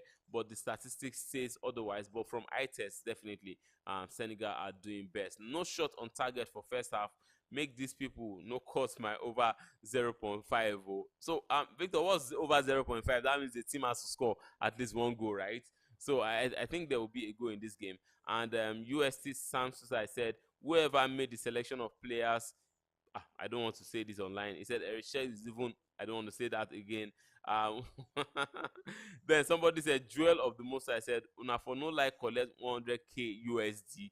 Everybody wants to get that, but I think that the players also need to put up their A game to see how that can go. My game don't already enter, so anyhow una play. It no concern me. So I think Dr. Swag, what he played first half was goalless in first half, but that his game don't already enter. Improve your game in the second half. That's what Adeni Adeola is saying. And Kadila Unyime said very disorganized play. I think it's not that disorganized, but I just feel that they need to get their act together. We know that we know what early tournament jitters is like. This is the first game of the tournament. No team wants to lose the first game of the tournament, and they are being very, very careful. But what I know is that if we do concede, it's going to be difficult for us to get a goal. But if Senegal concedes, right, I feel for ITES, just like one of the person that commented on Twitter said, they have what it takes to probably get a goal. But we need some of our players to get eye there. We need some of our players to get in there and ensure that they get the Senegalese as soon as possible. So we're expecting the second half to start soon. Victor Modo is trying to ensure to see if we can get the game on live for you guys to watch. But if not, we continue to watch along right here. And like I said before, let's go through the team list again. Mustafa in goal, Akoni, Nduka, Ngege, Jabbar, Adebayo, Ismaila, Taiwo, Anthony, as well as Tochukwu as well, and Alimi. Those are the players we have on the pitch. And for Senegal, we have Mark, who is their goalkeeper, Ndiaye, Musa, Gueye, Gomis, Koite, and Layose, Sis, Lai, Niang, and Dawuda. Those are the players that are prosecuting this game for Senegal. So we're expecting the second half to start very, very soon. We're expecting the second half to start very, very soon, and definitely let's see how that is going to be. I mean, at this moment, I don't expect any change from Nigeria. We can see we can see the tunnel. Both players are, and both set of players are coming onto the pitch. I don't expect there will be any change from Nigeria going into it, which is a problem for me. As I think with the stubbornness of Eric Shell, he's going to want them to still come into the pitch before he makes his changes. But I just honestly hope that it doesn't come back to bite us in the long run. Now, we are going to occasionally be putting this game on the screen for you guys while we talk over it. And let's just hope that our channels do not go to meet Jesus Christ. Second half starting now. The second half is starting, and you can see it right there on your screen.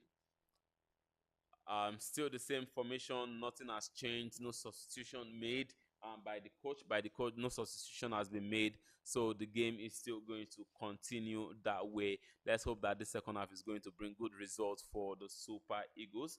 The fans are anticipating, and we right here in the studio, we're also watching to see what is going to happen. And thank you very much for joining. Our second half has started already. The stream is a bit slow, and just like we said, the stream is going to be a bit slow, but yes, the game has started. And free kick to Nigeria in, is that a dangerous position, should I say? But not a bad position, but it's a head injury.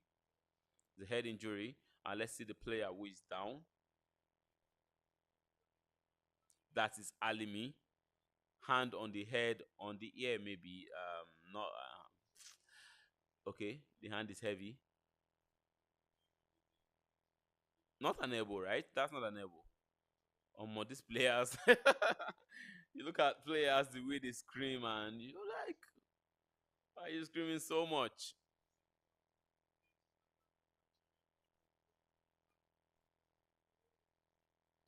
All right, free kick awarded to Nigeria. Nigeria about to take that free kick now. It's going to be an in-swinger because Nduka is not there and Tochukwu is also not there. So Sadiq is going to swing that. Let's see if he's going to take that straight on goal. Oh, okay. Nduka is there. Nduka about to take this. Passes to Sadiq, and a lot of players chasing. There should be a goal. Ball still in play. The goalkeeper gets that. Good start for the Super Eagles B in the second half. Good attacking play. Well taken free kick. That should have been a goal, but alas, not a goal.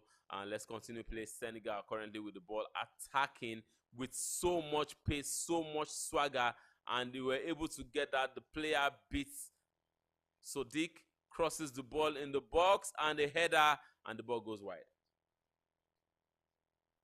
The ball goes wide. Still goalless on the clock. 46 minutes, 47 minutes right now on the clock. So, corner kick.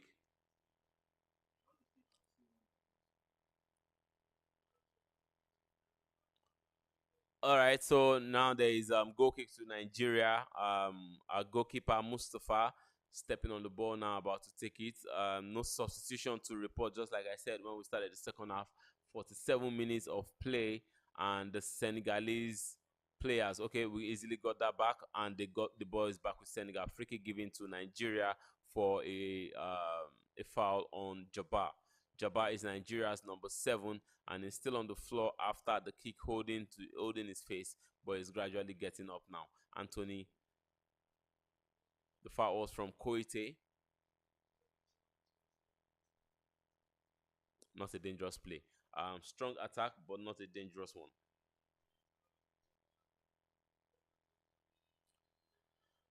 Free kick to Nigeria, quickly taken. The ball goes to... All right, let's see how that goes.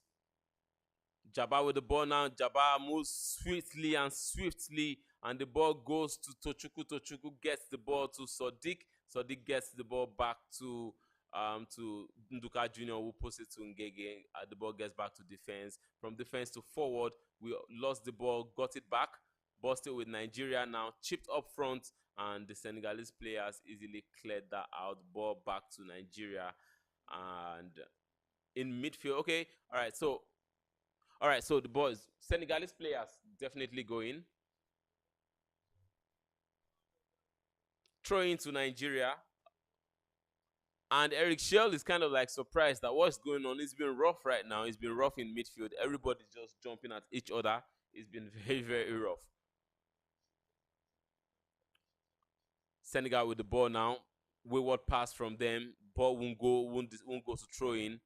Definitely finally goes for throw-in, and the ball gets back in, and Gege with the ball is probably going to look at Nduka. No, it does not. Faces his front hand. A long ball. Good chest by Anthony there. Jabbar with good control. Adelani Tochukwu with the ball. All right. Good pass, but nobody to connect that. All right, guys. I totally apologize. I tried to see if I can get a stream that works. A stream that works and is in real time for these guys, but the current stream that is available online is like 3 minutes behind time, and there's no way we can match up to that speed while watching it live here from DSTV. So please, let's just make this the watch along. Watch it live on DSTV. Communicate with us. Let's hear this. Sadiq Ismail doing what Sadiq Ismail normally does. A good cross. According to someone says that Sadiq Ismail has been dribbled in the first half more times than he has been dribbled in his entire life. That he has just been Eric Shelled. Did you see that pace? So much pace, and that's what we expect from Ngege. Should keep up. It is not even Ngege. That's Jabbar. No, that's not Jabbar. The left back. The person saying, I think it's Festus. The person saying in left back. Who will confirm his name? Just give me 1 second. That is they keep mixing it up. Oh my God! How did they do this name? That's Taiwo, number 13. Taiwo. That's Taiwo. I am surprised that we've not done a sub yet. Tochukwu Michael again is at the base of this midfield in defense, and I don't like it. Wonderful hold-up play from Sikri Alimi every time that he's called up to do it. Wonderful hold-up play. Ball with Nduka Jr., and we seem to be playing a tad bit better. However, it's still the same information, and it's choking. It's still choking my ear at the moment. But it seems I've seen Adedayo drop better play. Yes, I've seen Adedayo and Jabbar with the ball now. Drop deeper in this half to join Tochukwu. And that And that's why Tochukwu remains on the pitch. He can pick a pass that no other person can pick from midfield. That's why I am bothered that he's the person saddled with being the deepest line midfielder for Nigeria. It's a problem for me, quite frankly. Our most creative person should not be the person meant to do defensive duties. That should not be Tochukwu Michael. Yeah, we started the ball very well in this second half. We are controlling the pace, ensuring that Senegal do not have the ball with them. This is a good cross to Sadiq. Sadiq gets that. Who is he going to cross it to? Good cross, but nobody to connect with the ball. Please chase the ball. Don't let it go. Can they please take out the drama for me? When he decides to play, let him come back on, because I don't know what he is doing. I do not want to believe that the pitch is the problem. The pitch can't be the problem. It's not possible. The pitch definitely isn't the problem. It's crazy that our best players in this game have been our 5 and 6, and that's a problem for me. If your 5 and 6 are your best players, it means that you're fighting for your life. And that has been Nigeria. Our best players have been Unduka Jr. and Ngege from Ikorodu City, and that's a problem for me. Our best players have been our defenders. It means that we are fighting for our lives. President of the Nigerian Football Federation on your screen now. About to lead this team to another 100K, my guy. 100K they come. Jefta Ode, thank you very much. I could have put it live, but it was too slow. There's no way in good conscience we can keep up with that stream. We'll try to find something faster. We find something faster. I've instructed the director if he finds it to put it on screen at least at max 20 seconds slower. Yeah. You get. So what we're going to do is we're also going to ensure that we put that on screen for ourselves too, so we can be watching how slow that stream is and we comment on that. But at the moment we are way faster than what's being offered. The ball is currently with Ismail Sadiq, and we are just hoping that Ijoma finally applies himself. Adelani with the ball now. Not Adelani. That's not Adelani. Adelani is not in yet. Kudus Akoni. Okay, sorry, that's Kudus. Yes, that's Kudus. Akoni. Akoni. Yes, that's Akoni. Sorry. With the ball. And it's currently a very big problem for me. The way we are going at this, it's a massive problem for me. It can be a lot better. Tochukwu Michael is not a DM. He is not a DM. Tochukwu Michael is not a DM. Can we get a yellow card for the Senegalese player? Why? Tochukwu was lucky. Let's see. No, that was not luck. Okay. He kicked his leg. I know, yes, but he was still lucky. Another referee. Yeah, but that's a foul. I know. That won't be ignored for a foul. Why not go ignore him? Then you go back VAR, go check him. All right, so attacking play for the Super Eagles. Alimi with the ball now. Alimi with a good cross with Danny Joma, who is faster and younger. I don't get Jabal with the ball now. Jabal, I love the way Jabal moves. And he gets a pass. Don't worry. Pass. Oh no, So the ball broke to our number 10, and then again taking the unnecessary extra touch. That's what he did, and the chance went away from him. We have seen him over and over again take this first touch and strike for Remo Stars in the league last season. I don't know why he has that part of his game. He has not imposed with the party. Nice defending there from left Gege. Back is fighting for his life. That's our left back. And it is beautiful. That's Taiwo. That is Taiwo.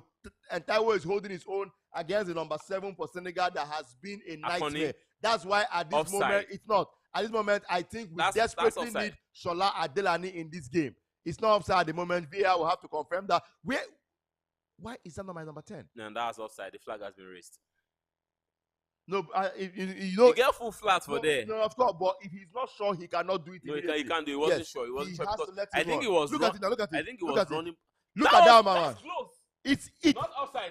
It's actually very, very close. That's very close. That is why the linesman didn't raise his flag. I thought with the speed, with the speed, Alimi has. I thought, where did Alimi get this speed? I am quite frankly surprised. I mean, Sikiru Alimi, for those that don't know, is your out and out number 9, and a lot of opportunities don't come up where you see him running. But I saw him do wonderfully this time. It's beautiful to see. Number 7 for Senegal in is attack. Still using us to drink Gary here, and it is bothering my left kidney at the moment. That my left kidney that I gave to Super Falcons and collected back. These home-based Eagles are bothering my left kidney. GD now, just pause and start it. It's fine. So what was that there? Because I thought that was a free kick to Senegal, but the referee just picked up the ball. Yeah, it's still a free kick to Senegal, but okay, that's a dead ball situation. The referee took that ball back. and the ball is now with Senegal. Senegal they've been nowhere to be found in the second half, and we intercepted. Let's see this play now. And Nigeria going straight. Alimi with the ball. Alimi does not have that pace. The pace does not currently exist for Alimi, my guy. That should have been Ijoma on that wing. That should have been Ijoma. So Ijoma was the person with the ball first. That's exactly what I mean about applying yourself to the job that best fits your talent. Right? Ijoma is the speed star of the team. He should be the one receiving the ball into space to run. But he's running as if he's carrying 2 bags of rice on his shoulders. I think this should have been a corner kick instead of a foul. This should have been a foul. Oh well. Yeah. The referee went for that was an easy call. Totally his prerogative. But it's a very tough one, quite frankly. It's a very, very tough one here. A very, very tough one. I like the way we started the second half. I think Shell has screamed on the players, and they are now more like, okay, we don't want to offend the coach. But the sub has to happen. Substitution definitely has Ebola has. Oh, sorry. For those that don't know, Adedayo is called Ebola. That's his nickname. Ebola has to make his decisions a lot faster. We need to see these subs happen, and they have to happen now. Something has to give. At the moment, something has to give. Definitely, something has to give, like you said. But I think I will still want to wait to 65 minutes. It's 57 minutes.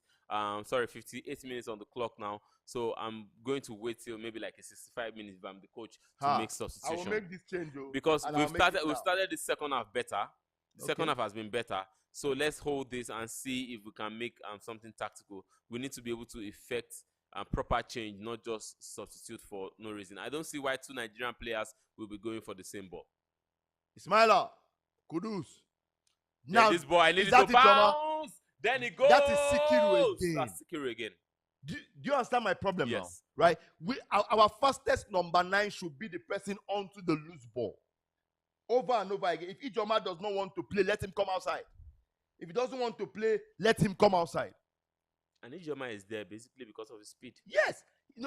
His speed and his finishing. During the training for the champ tournament, Ijoma was one of the fastest players and was very, very good in terms of finishing too. So this Ijoma that I'm seeing here, I don't understand. Nice interchange. Wonderful play. 1-2 there. Can he get it? Ebola gets the ball again. He gets the ball. Ebola gets the ball. Cross corner kick to Nigeria. That's our first meaningful move to me in attack in this game. No, we had which one? We had the one Alimi messed up. Yes, that one, the true ball. This last one I messed up. The moment we started the second half. The pace? Yeah, for the pace. The one that was beating for pace? Yes. Okay, well, but very nice. Because that was a one. Yeah, sure. That was a one. Sure, fact, yes. 2v1. It was, yes. Because it was the 2v1 situation. He passed the ball and there was just one player chasing him. Yeah. If he had gotten that ball early, all he just needed to do was to cut the player, put the ball in the net. Okay, so another corner kick, a corner kick for Nigeria now. Tochukwu Michael standing over this. Remember, Tochukwu Michael, National United, Sporting Lagos, Remo Stars. Sporting Lagos on loan from Remo Stars, and Remo Stars were left to see if he can deliver. We have Ngenge, who is the tallest Nigerian player on the pitch, and he's the tallest by a mile. So this is what we. Beautiful. This is a training. That is a Remo Stars training ground corner kick. The ball still on. We should still have that this corner ball. kick Yes, was the made ball in the with the Super Eagles. Jabba dropped this ball. Jabba, okay, good pass from Jabba. Let's see that's been crossed. Okay, not miscued by the defender. Throwing to Nigeria. Good attacking play from the Super Eagles. It's 60 minutes on the clock now. Super Eagles still with the ball. Tochukwu Michael left leg. Cross. Nice cross in. Goalkeeper's ball. But that was a dangerous cross. I mean, for those that don't know Tochukwu Michael, remember Enugu Rangers versus Remo Stars, the deciding free kick shot from outside the box that won the game. A quick throw in, the ball fell to Tochukwu Michael, and he rifled past a hapless goalkeeper in goal for Enugu Rangers, and that settled it. Anytime the Enugu Rangers and Remo Stars play, it's a lot more than what happens on the pitch, because there's this healthy friendship and rivalry between Fides Echukwu and Daniel Ogunmodede of Remo Stars. Beautiful. Very beautiful to watch. Yeah, whenever it happens, very, very nice to watch. But let's see it happen. A train for Nigeria, deep in our own half. Taiwo at left back with the train. Remember, Taiwo plays for Rivers United in the Nigerian Professional Football League. That's for those that don't follow the league closely. That's what I'm telling you, where these players play. And guys, this season, pick an MPFL club, adopt that club as your club, follow that it club. religiously. I follow Sporting Lagos in the Nigerian National League, and then when I watch MPFL, I support Ikorodu City. Who slapped me? Yay, who slapped me? Yay, who slapped me? But yes, when I watch the MPFL, I support Ikorodu City. So guys, pick a club, adopt a club. And yes, this season, I'm also going to be going over to Ozoro repeatedly to watch the club from my hometown. That's Warri Wolves, and support them in any way I can. So I'll also be a Warri Wolves fan in the MPFL this season. Go Wolves! 20 teams in the MPFL. The season is expected to start August 22nd. We don't know if that's still going to happen, but if it happens, that's fine. I don't know.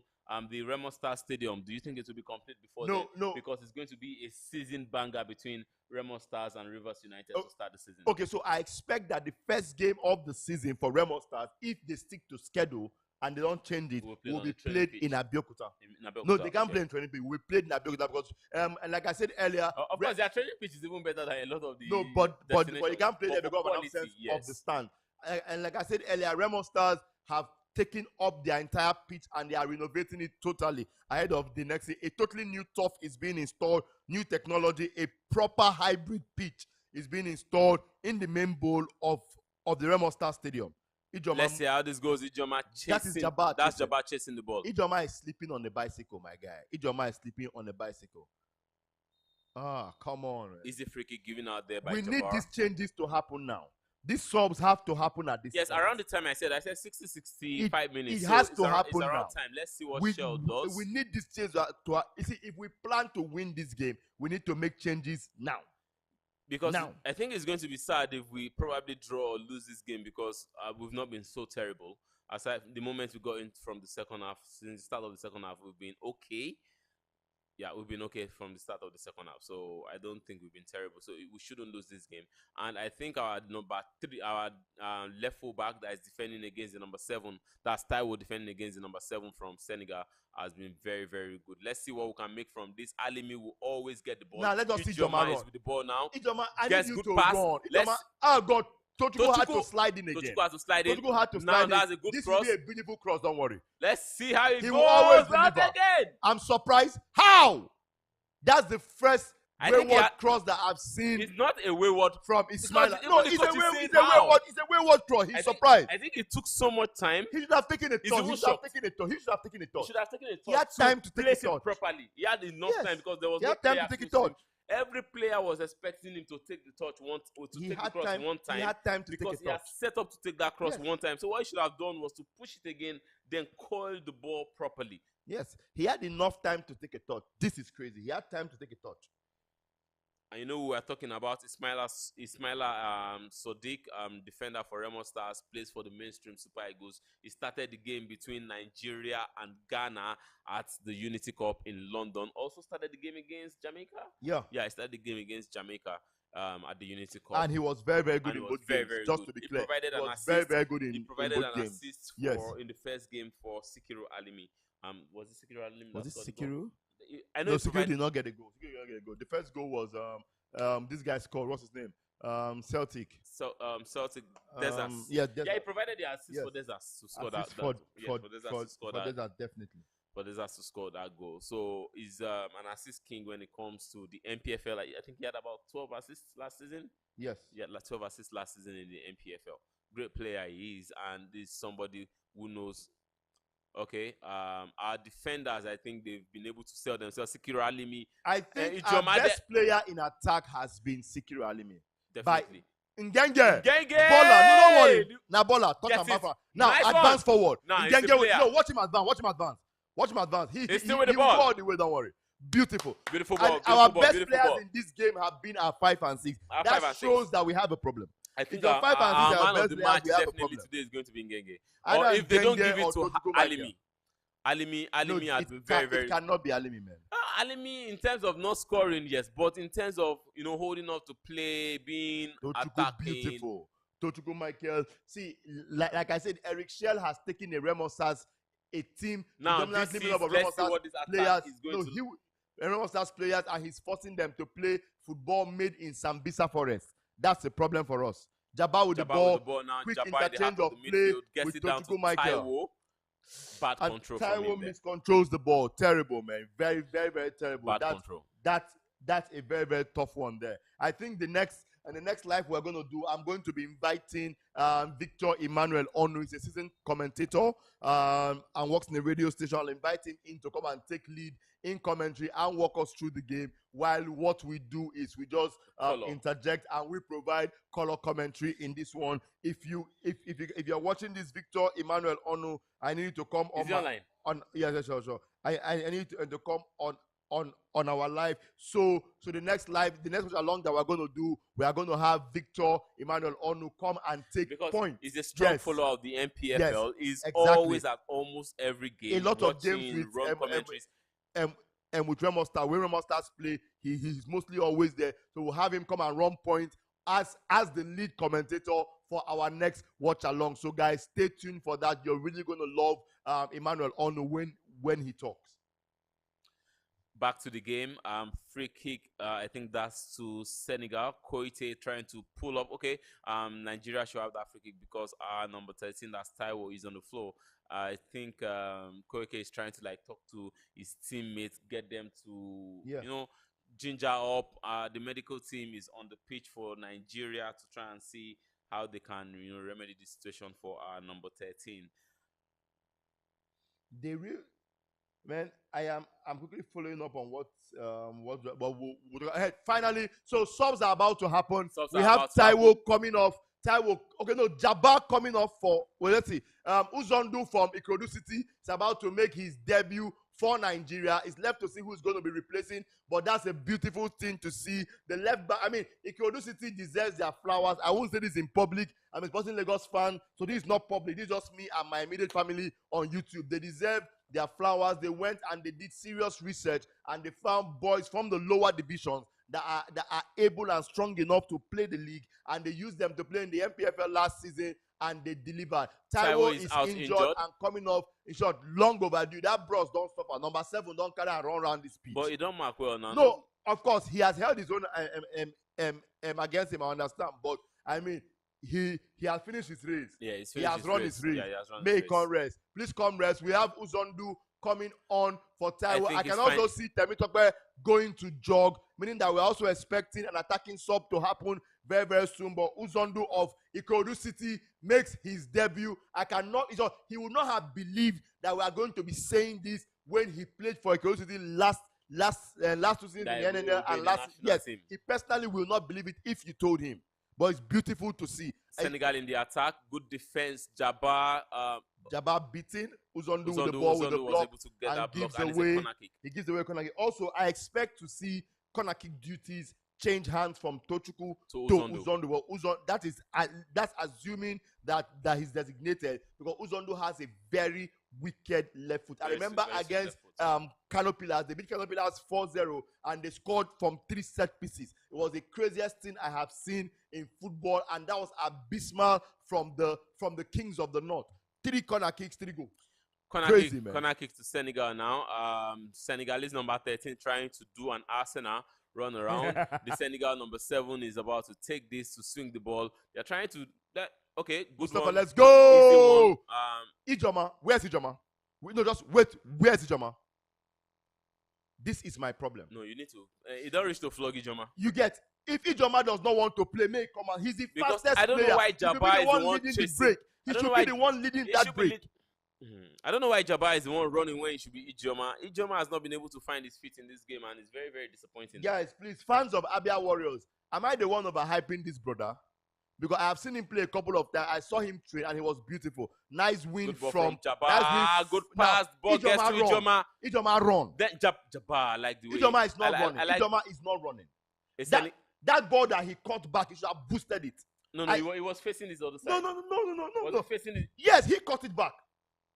He had the opportunity to boost it and run. He caught it back. Throwing to Nigeria. I wish I can see that replay. Throwing to Nigeria, but a Senegalese player is on the floor holding his head. No, it's throwing against Nigeria. It's Senegal's throwing. It's Senegal's throwing. No, I don't think so. It is Senegal's throwing, my guy. It's Senegal's throwing. Totally. It's Senegal's throwing. Totally Senegal's throwing, my guy. So because I thought Jabbar kicked the ball to hit a Senegalese player. Nope. It's totally Senegal's throwing. And it's annoying me. really, really annoying me, quite frankly. All right, like you said, good number of Nigerian fans Oh, there at no, the sure, stadium definitely. in A lot of Tanzania. Nigerians in Tanzania. A lot of Nigerians in Tanzania Tanzania. is one country that I would have loved to go to because Nigeria is also playing in a very, very good place, Zanzibar. Zanzibar is one of the tourist locations Who for knows? Africa. Maybe I still will. I can just wake up, pack up, and just go. But if we leave the group stage, we're probably going to. Are we going to Kenya? I think we might be going to either Uganda. I can see the security officer of the Super Eagles in the stands. A lot of fans are out there watching. From a lot of Senegalese fans are also out there watching. Senegalese fans are dancing. How close is Senegal to that region? I think it's far. I think it's even farther than Nigeria. It's farther than Nigeria. One thing we need to address is how expensive flights are within Africa. Yeah, within Africa. There's no reason why I would spend $800 to go to Cote d'Ivoire. You're very correct. It's true. Cote d'Ivoire is 1 hour. There's no reason why I would spend $800 to go to Cote d'Ivoire and back. It makes no sense. That was a bad control, but the ball gets back to Nigeria. Ebola has not been at its best in this game. But it's not been terrible. Yeah. It's not been terrible. I know. But he needs to be a lot faster with it. Uzondu with his first most meaningful a train. Ijoma dropped the ball and leave there. Oh yeah, watch him. Just watch him go. Watch him go. Just watch it. That's what we're talking about. Chase the ball. I need you. Thank you. That's it. So the ball just got exactly what we are talking an attacking position now. I think Jabba should leave the ball to Uzondu, but Jabba decided to take it. Jabba is still with the ball now. Gets a good dribble. And they should be a goal! Oh my God! That was Nigeria's best chance to get a goal. No, not Ebola. That's not Ebola. That's Kudus Akoni. A throw-in. The ball gets to Jabba. Quick delivery. He passes the ball to Kudus Akoni at the edge of the box. It looks for the far angle. Shapes to shoot, but it just goes about 5 feet wide of goal. Crazy, man. Very, very crazy. But that is our best chance of the game. That's our best chance of the game. Totally. Yes. It's our best chance of the game. I think a good our best play. Our best chance in this game so far. Our best play. Yes. It's our best chance in the game so far. Maybe. Yes, it is. It is definitely. It is. It's our best chance in the game so far. Looking at, because I'm trying to look at the other opportunities. Yes, Senegal with the ball now, good cross, good pass, but that was taken away by nice referee. This should be a yellow card. Definitely, this should be a yellow card. It is a yellow card. It should be a yellow card, but I don't see the referee trying to put Alimi on the floor. Please don't injure Alimi, please. No matter what to do, don't injure Alimi. He's trying to get up. May no injure Alimi, I beg. Alimi has not been an attacking threat, but he's been one of those players that has been difficult for them to deal with. This is a yellow card. Yes, should be. No, his hold-up play has given Senegal a lot of concern. For anyone following this game, I just want to bring you a bit of bad news. A new customs policy has been passed in Nigeria, meaning that you can import a phone that costs you $1,000 and it gets into Nigeria, and Nigerian customs will say you underbought it or undervalued it, for example, and they can choose to raise the bill to $2,000. What just happened? That they deserve to score this goal. And Senegal in front. No, you need to see that defensive mix-up. It's such a joke. The Senegal is such a joke. It's such a joke. Senegal just got to go, and I want to know what Ngenge and the goalkeeper Mustafa. No, Ngenge and Nduka Jr. were doing. I really want to know. So even if there was a mistake, why did the goalkeeper have to go to no man's land? No, he made a big mistake. Let's see. Let's see that again. He's totally on the defense. Watch it. Just watch. No, this is not it. No, it did not start from the right place. It didn't start from the right place. No, not from here. Can they take back the replay a little bit? Let us see it. No, they are showing it to us well. We need to see it properly. They are showing to us perfectly. We need the replay to start a little bit backward, because I don't understand what happened. We just gifted them a goal when they've not been playing out well. Out of nothing. They've not played. This is the first time we can say this is a goal against the run of play. Senegal legit have not played anything in this second half. They have a striker that looks like a proper number 9. That's disgraceful. We need to watch that ball again from the right place, from a good place. We need to see that I play perfectly. We need to see that I play perfectly. From the start. Yes. I totally don't understand this, man. I don't understand it. Goal given. Nigeria Definitely chasing. goal given. Nigeria. No, not like it was anything. It's a very good goal. It's a good goal. A very, very good goal. I don't even think this team is going to call it. And the way we are playing, if we come out of the group stages, it takes the special grace of God. No 100K. They don't deserve it now. Let's go. Let's see how we can go wide to Uzo. Leave her. Come over there. Jabba, come over there. Jabba with the Give ball. Uzo the ball. Let him return it. Let him return it. So he's with the ball. Send the ball down to. Oga, cut back and look for your left back. Thank you. Uzondo. Thank you. With the ball. See cross now. See See cross. That's a cross now. That's a cross. So my question is, how did Uzondo not start this game? As a proper number 3. How did he not start this game? Get the ball to Uzondo. Did you see that delivery? Ngege needs to be more careful. Did you see that delivery? That was a strong delivery. That was not just a cross. That was a strong delivery that if you connect to that ball, it's going straight inside the net. Senegal about to make 2 substitutions. It was basically half a goal. Any kind of touch gives you a goal. I still don't believe that we've done only one change in this game. Please, Eric Shell, this is not the time. Can we please have Shola Adelani coming now? Please. Ijoma is doing nothing. Jabba is doing nothing. Beautiful, Akoni. Beautiful. Okay, so we have changes happening for Nigeria. I think I see Shola Adelani and Vincent Temitope being lined up for Nigeria. And my big guess is Ijoma is coming up in this game. And we also have Jabba or Kudus Akoni coming off in this game. But this is beautiful to see. Our change is about to happen. Shola Adelani from Ikorodu City, guys. Hold on to your seat. You are about to see magic and beauty at display. If you've not watched Nigerian Football League, if you have never seen Shola Adelani play, you have been missing a lot. I'm a Sporting Lagos fan, but take it from me for free. That boy is the real deal. He is the real deal. Director of Sports and Start. Definitely, I think this is good substitution from the coach. Uzondo has been able to prove that, okay, I deserve to start this game. Even though he didn't start this game, what he's been able to play in the first minute of coming into this game has been very, very good. The cross was fantastic, just that he didn't connect to any player. And the fact that he was able to make space for himself get the ball, Again, delaying on the ball. Very unnecessary. Don't you get it? Can Jabba come off? Our substitution has not been made. No, it needs to be made. He had no reason. He got the ball in space. Uzondo was open out wide. Kudus was open up front. He chose to take an extra touch. And that put him in this trouble right now. He's rolling on the floor, holding on to his knee. He's injured at the moment. And this would not have happened if he did the simple things. Definitely. Just do the simple things. Do the basics. Pass the ball when you need to pass the ball. Control the ball when you need to control the ball. Chip the ball. Anything you need to do. Taking that extra touch, but that was. But even without the foul, it would have been tough because he was crowded out by two players. Yes. When he had no reason. See, the person directing this production is annoying me. The replays are not showing you situational analysis. It's painful. Same even applied to the goals. You could not see situational analysis for me. It's painful, man. Vincent Temitope has come in. I believe that Vincent Temitope. Help me just confirm that. I think it's Vincent Temitope. I keep mixing up his last name. I think just let me. If there's a Vincent Temitope, please, from your distance. From the total list. List, please. From total list. I want to confirm if it's Vincent Temitope. I know his name is Vincent based on his jersey. I want to confirm what's written on if his surname is Vincent Temitope. Let me quickly see. Back to United forwards.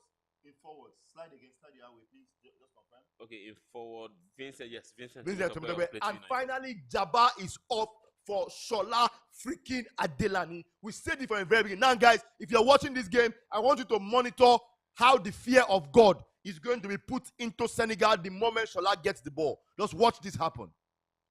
Now, we have also changed formation. We now have 3 players.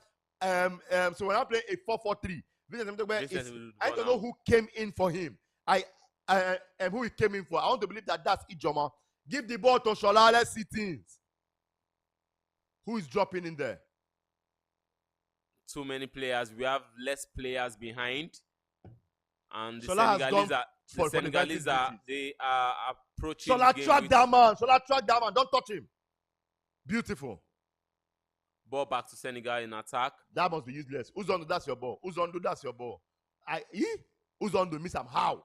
It's not possible. Some things can never happen. Uzondo still with the Harrison Uzondo, amazing for Ikorodu City throughout last season. And great ball as well to Sikiru Alimi. Fine Sikiru Alimi. Sikiru, amazing hold up, play so fast, so good. Referee, come on now. Nice one. Deserves a clap from Uzondo. I just want to see us walk the ball out wide to Shola. Because we have not taken on any person in a long time. Facing forward, take on your man. We have not done that. Shola should be able to do that. And that is Shola's game. We took our eyes off the clock, and we had said that, okay, this man should be able to make substitution in the 60, from 60 to 65 minutes. Oh my God. And the main substitutions were made around 70-something minutes, like almost 88 minutes. That's too long for this Cutting it too close, man. That's too close. 82 minutes on the clock now. As we dash them a goal. That's the life of me I'll never understand. Because they would never have gotten a goal if we didn't give them that goal. We were totally the better side at the point when they scored. I need to understand that defensive mix-up between our two central and defenders and the goalkeeper. And that defensive mix-up had to be studied by the team, quite frankly. It has to be studied by the team. If anybody wants to fight, that should not be Tochukwu Michael. You're on a yellow card, my guy. No, that's not Tochukwu. Vincent is the player close. No, I know. I saw Tochukwu running there. Why? Running with the Nigerian ginger. What's he looking for? What's he looking for? Oh my God. This is supposed to be a dead ball situation. Totally, man. Totally. No, sure. Dead ball for Senegal. Yeah. Free kick for Senegal. No bet. Amadi don't. No. Waiting no bet. No bet. Waiting you bet today. No bet. I beg. No bet. Tell me. Waiting you bet today. I bet no bet. No bet. Waiting you bet. Over 0.5. Hope you no bet Senegal to win because I had 9 man try. I swear. God of mercy. God of mercy. Yes. I mean, it's really a very painful goal. In short, quite frankly, we're not the better side in this one. I hope we can find a way to come back from this. It's very beautiful to see if we can come back from this, but we have been abysmal in this one. Really abysmal. Let's see if the changes can make magic happen. But Vincent Temitope, in the trainings that they had, was also one of the very good goal scorers for the team. That was on the clean take from. We had Shola causing magic. Now walk the ball. Don't cut back. Tochukwu. Don't cut back. Nice one, Tochukwu. Oh my God! Can we walk this ball to Shola? I like the hold up play from. Can Tochukwu the ball there. get to Shola, please? It seems they are purposely marking Shola out. Shola, can you leave wide and come in a little bit towards midfield? Vincent there, down to Ngege. Oh my God. Ngege to Nduka Jr. Nduka Jr. will locate. He needs to locate. Thank you. The ball gets to Shola. Now, guys, watch magic happen. Shola, come on now. Don't fall my hand, though. I don't hype it. Yeah, referee. Ref, drop. Ball. Thank you very much. Wait, Ijoma is still on the pitch. So that means Kudus Akoni came off. Yeah, Kudus Akoni came off. Was it Kudus or Adedayo? No, I've not seen a bowler on the pitch. That should be I need to quickly clarify that. Can you please check it? I need to quickly confirm that. You get. I've not seen Adedayo at the moment. I cannot even use my eye to see Kudus, but I know Ijoma did not go off, which is strange. I thought it was going to be a like-for-like sub. So, and now Shola Adelani. Akoni out, Jabba out. Okay, so that means referee. Was that not a penalty? That was a dangerous tackle, man. Can we see defense? Uzondo, let's go. Come on. God, miss. Took the ball high. Yellow card. No yellow card for no reason. Just a free kick. Just a free kick, no yellow card. Guys, somebody's at the door. That would have been a yellow card for no reason, totally. I need to see this ball get walked out. This ball gets walked out wide again to Shola. I need to see Shola be able to handle it. I think we easily could have gotten a penalty there. I need to see that replay happen. I need that replay, quite frankly. I need to see what happens at that replay point.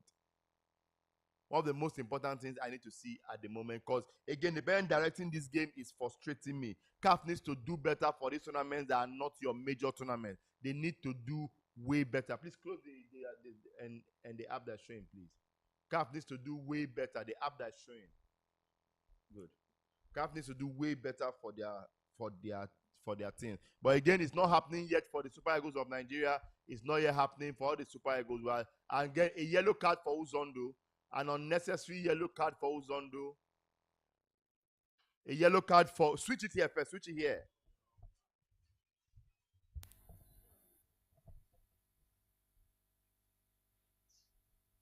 Going on. Perfect stuff. Start and end that. Okay, so, sorry guys. What happened just happened. Never brought light, and we had to switch over. We have been on generator throughout the start of the competition. We are all Nigerians. We understand what we are talking about. What we are talking about here, and it keeps on moving. A free kick for Senegal and a yellow card for Nigeria. Yellow card for Nigeria. Uzondo gets a yellow card, an unnecessary yellow card. Very unnecessary yellow card, man. Kelvin, do you see Nigeria finding their way back in this one? I think the game is 87 minutes already, and the Senegalese are trying to curtail or trying to play. What do you call it? I don't know what they are trying to manage the game now. So they are bringing in their game management card. But what we need to do is, now we know we are down, right? The worst we can get is 2-0. So let's go all out and see if we can get that ball. And I don't know why.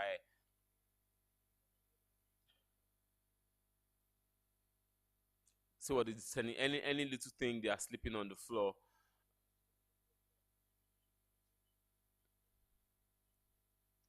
Well, it's still Senegal 1, Nigeria 0. Gift of a goal from the Super Eagles B for Senegal to score that goal. If not, I think we would have both been pushing for the winning goal by this time, but they got that goal easy and they just want to stay on it. They are currently. If you are them, will you not just stay on it? Adelani. We have not even had the opportunity to touch the ball. And don't slide. Blood of God. Okay, it did slide and he did get the ball. And he was lucky. Please get this ball to Shola. Handball, referee, come on. Handball, referee caught that easy. That is the Shola effect, my guy. Shola just go forward. I think Shola should have gotten into this game in the 60th minute or 50th minute if possible. Then he would have been able to effect change. But hey, we know what he can do with Ikorodu City, what he does with Ikorodu City every time. Even if he does not start the game and he comes in, he always delivers. It's paining me that Vincent has to drop back. He's dropping all the way back. That's a problem for me. That's a big problem for me. What is this misplaced pass from Unduka Jr.? I don't get it. Very unnecessary misplaced pass. This is not the right time for us to be misplacing passes. Very unnecessary. 89 minutes on the clock. Pass. 89 minutes on the clock now. 1 more minute before regulation time, and Senegal, guess what they just did? Took the ball to their goalkeeper. Of course, now at this moment they are in management mode. They are totally in my, and they deserve to be in management mode because we have been foolish in giving them a goal out of nothing. They are also attacking now. A good attacking play. They think they can get and they go almost to the. They will get 2. I'm surprised that they didn't get 2, man. I'm surprised they didn't get 2. They had a very good chance to get 2. 2-0 right now. They had a very good chance to get 2. A very good chance and to get 2. The Super Eagles defense, we basically 6s and 7s. Could do nothing about the drive and the run of Senegal. They cut us apart like Tiger Generator with bad choke. Tiger Generator with bad choke. It makes no sense. They are dragging our team left and right, front and back. It's crazy. We have no response for this. Another double substitution coming in. Obaje coming in, and Anas Yusuf, highest goal scorer of the league last season from Nasarawa United. Is Nasarawa right? Yes, Nasarawa United is on the top. But I just, for the life of me, I don't understand. I don't understand why it took this long. Godwin Obaje, Anas Yusuf. Time already up. Let's see how many minutes they are going to raise. 4 minutes added time. Injury time, 4 minutes. Let's see what we can do in 4 minutes now. It's really very, very painful. The quality these guys are playing with is very, very annoying. It's very, very painful. It can be a lot better. It really can be a lot better. Also, worthy of note, I don't think I'm seeing any Nigerian coach on the bench. Is it just me? It seems the bench is occupied by only Eric Shell and his Oyibo assistant. Yeah, I've not seen Fidelis Ilechukwu. I've not seen. Yeah. I saw Fidelis in the stand. In the stand? I saw Fidelis in the stand, yes. With the fans? Yes, I saw Fidelis in the stand. I have not seen... Okay, since... Okay, yes. I've seen Daniel Gumondede. But I mean, he has not stood up one bit. At all. He knows these players a lot more. He knows them. So I think what they should have done was to have Fidelis Ilechukwu and Daniel Ogumode handle this team from the get go. Let Eric Shell be there on advisory notes, advise them on what to do, what not to do. Just like what was done with Gennett Raw. Yeah, with Gennett Raw. With Gennett Raw and Salisu Yusuf. Yes, because for the life of me, I think this is one of the first times that the coach Eric Shell will know what Nigerians sound like when they are angry. I expect that he's going to receive a lot of love letters from Nigerians at the end of this game. Nigerians, please don't disappoint me. You have to send love letters to Coach Eric Shell. He knows, right? He's going immediately to look for Shola Adelaide. They play together in the same club. He understands what Shola can do, and he's trying to get the ball out wide as fast as possible. That's what we need at the moment. The ball needs to go out wide very, very fast to where danger is. The ball has basically not gotten to Shola's feet all game. And that's a problem for me. Senegal is playing the ball all the way back. 2 more minutes to go, 4 minutes extra time, and 4 minutes injury time, 2 more minutes to go. So why should they help us rush things? They have no reason to rush it. Why are they looking for a goal? They already have one. They make another substitution. Another sub. That sub will take off 30 seconds from the game again. Wonderful game management, quite frankly. Wonderful game management by Senegal. We gifted them the win, they go with it. Simple. According to someone, he says that we are playing as if we play Sunday set for Agidimbi. That is how bad. That's how bad we are playing. But again, I insist this is not on the players. This is on the formation adopted by Eric Shell at the start of this. He set us up to lose, and he needs to change that formation going into our next 2 games, or we might as well pack our bags and start coming back to Nigeria. Quite frankly, no need to waste. Vincent, what are you smoking? Figo. Oh my God. Senegal. 1 minute to go, guys. 1 minute to go. 1 minute to go. 1 minute to go. And of course, it's time. 1 minute to go. 1 minute to go. Somebody is saying that the players are not traders. The players are traders. I put it to you guys directly that this loss, okay, aside from defensive error, the fact that we couldn't get a goal or play fluid football is totally on head coach Eric Shell, not on the players. This is on Eric Shell, totally. Now take this ball to Shola. Give this ball to Shola. Come on. Free kick to Nigeria. 94th minute on the clock now. It's 94 minutes on the clock. Referee still allowing play. Take the ball to Shola, please. Let's see our last chance saloon for Nigeria. Shola, let's go. Let's see what we can do with this. Shola with the ball. Adelani. Handball on Shola there. Oh my God. At this moment, director is meant to have shown me the coach. Eric Shell with his bare head. Oh my God, this is very, very disgraceful. This is quite frankly very, very disgraceful. This is not the result we wanted. This is not how well we wanted to play. It's been very terrible from the Super Eagles of Nigeria, and we need to quite frankly do better in this game. A lot has to happen in this game. We need to do better. We can't be talking about this game anymore. We have to be talking about Nigeria's next game, because this game is as good as over. 94 minutes injury time, and the referee, the next thing is just probably going to blow the whistle. Do you think we are going to have another chance in this game? No other chance. No other chance. And the game is up. Okay, not yet up. Yeah, the game is officially over.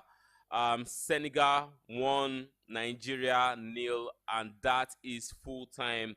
Nigeria starts the CHAN 2024 with a loss to defending champions Senegal, and well, a sad one for Nigeria, a tough one to take, because the goal was not one that they actually worked for. Yes, a goal is a goal, definitely, but it was from a massive defensive error from one of our best players in the game, Genge, and the keeper came out. It was in no man's land, and the Senegalese player just passed the ball into his striker, who coolly just placed the ball inside the back of the net. And Eric Shell out there, like Modo has said, this all of the blame 100% should go to him, because the formation that we started with was really terrible.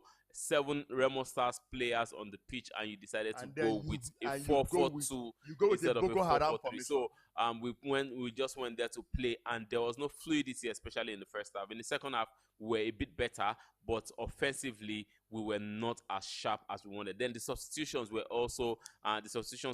in a bit late, and Ngenge is very crying because he was he caused the goal. He caused the goal, and it's the so way painful that he caused the goal after being amazing in the game. Yes, it's been amazing, and the way that he would have most likely won the player of the game if the game had ended this way, but because of the mistake, the game has been given to the man of the match is Senegal's Lebase Gay, and is the man of the match. Is their number 7 who had tormented Taiwo from the start of the game before Taiwo got injured and was taken off, and Uzondo came in. And the moment Uzondo came in, almost at the end of the game, we couldn't see Gay anymore. But disappointing result for Nigeria. First game of the CHAN 2024 tournament, Senegal 1, Nigeria 0. Our next game, we hope we can come out smiling at the end of 90 minutes. But for the start of the competition, we've just lost to defending champion Senegal by a 0-0 in Zanzibar. All right, guys. So that is exactly what has happened. The Super Eagles of Nigeria have lost. But I want to hear from you guys. If you watch this game, tell me, guys, what went wrong with this team? Aside from the fact that people say we should beat the coach and break his head, what went wrong with this game? What do you think the Super Eagles should have done to get a win? Let me not say points, because we're pretty much set up for the points in this game, if not for that defensive error that gave Senegal the win. But what should we have done to get all 3 points, and what should we correct going into the next game? Just quickly, let me just run through the statistics that really makes no sense at the end, because the scoreline is Senegal 1, Nigeria 0.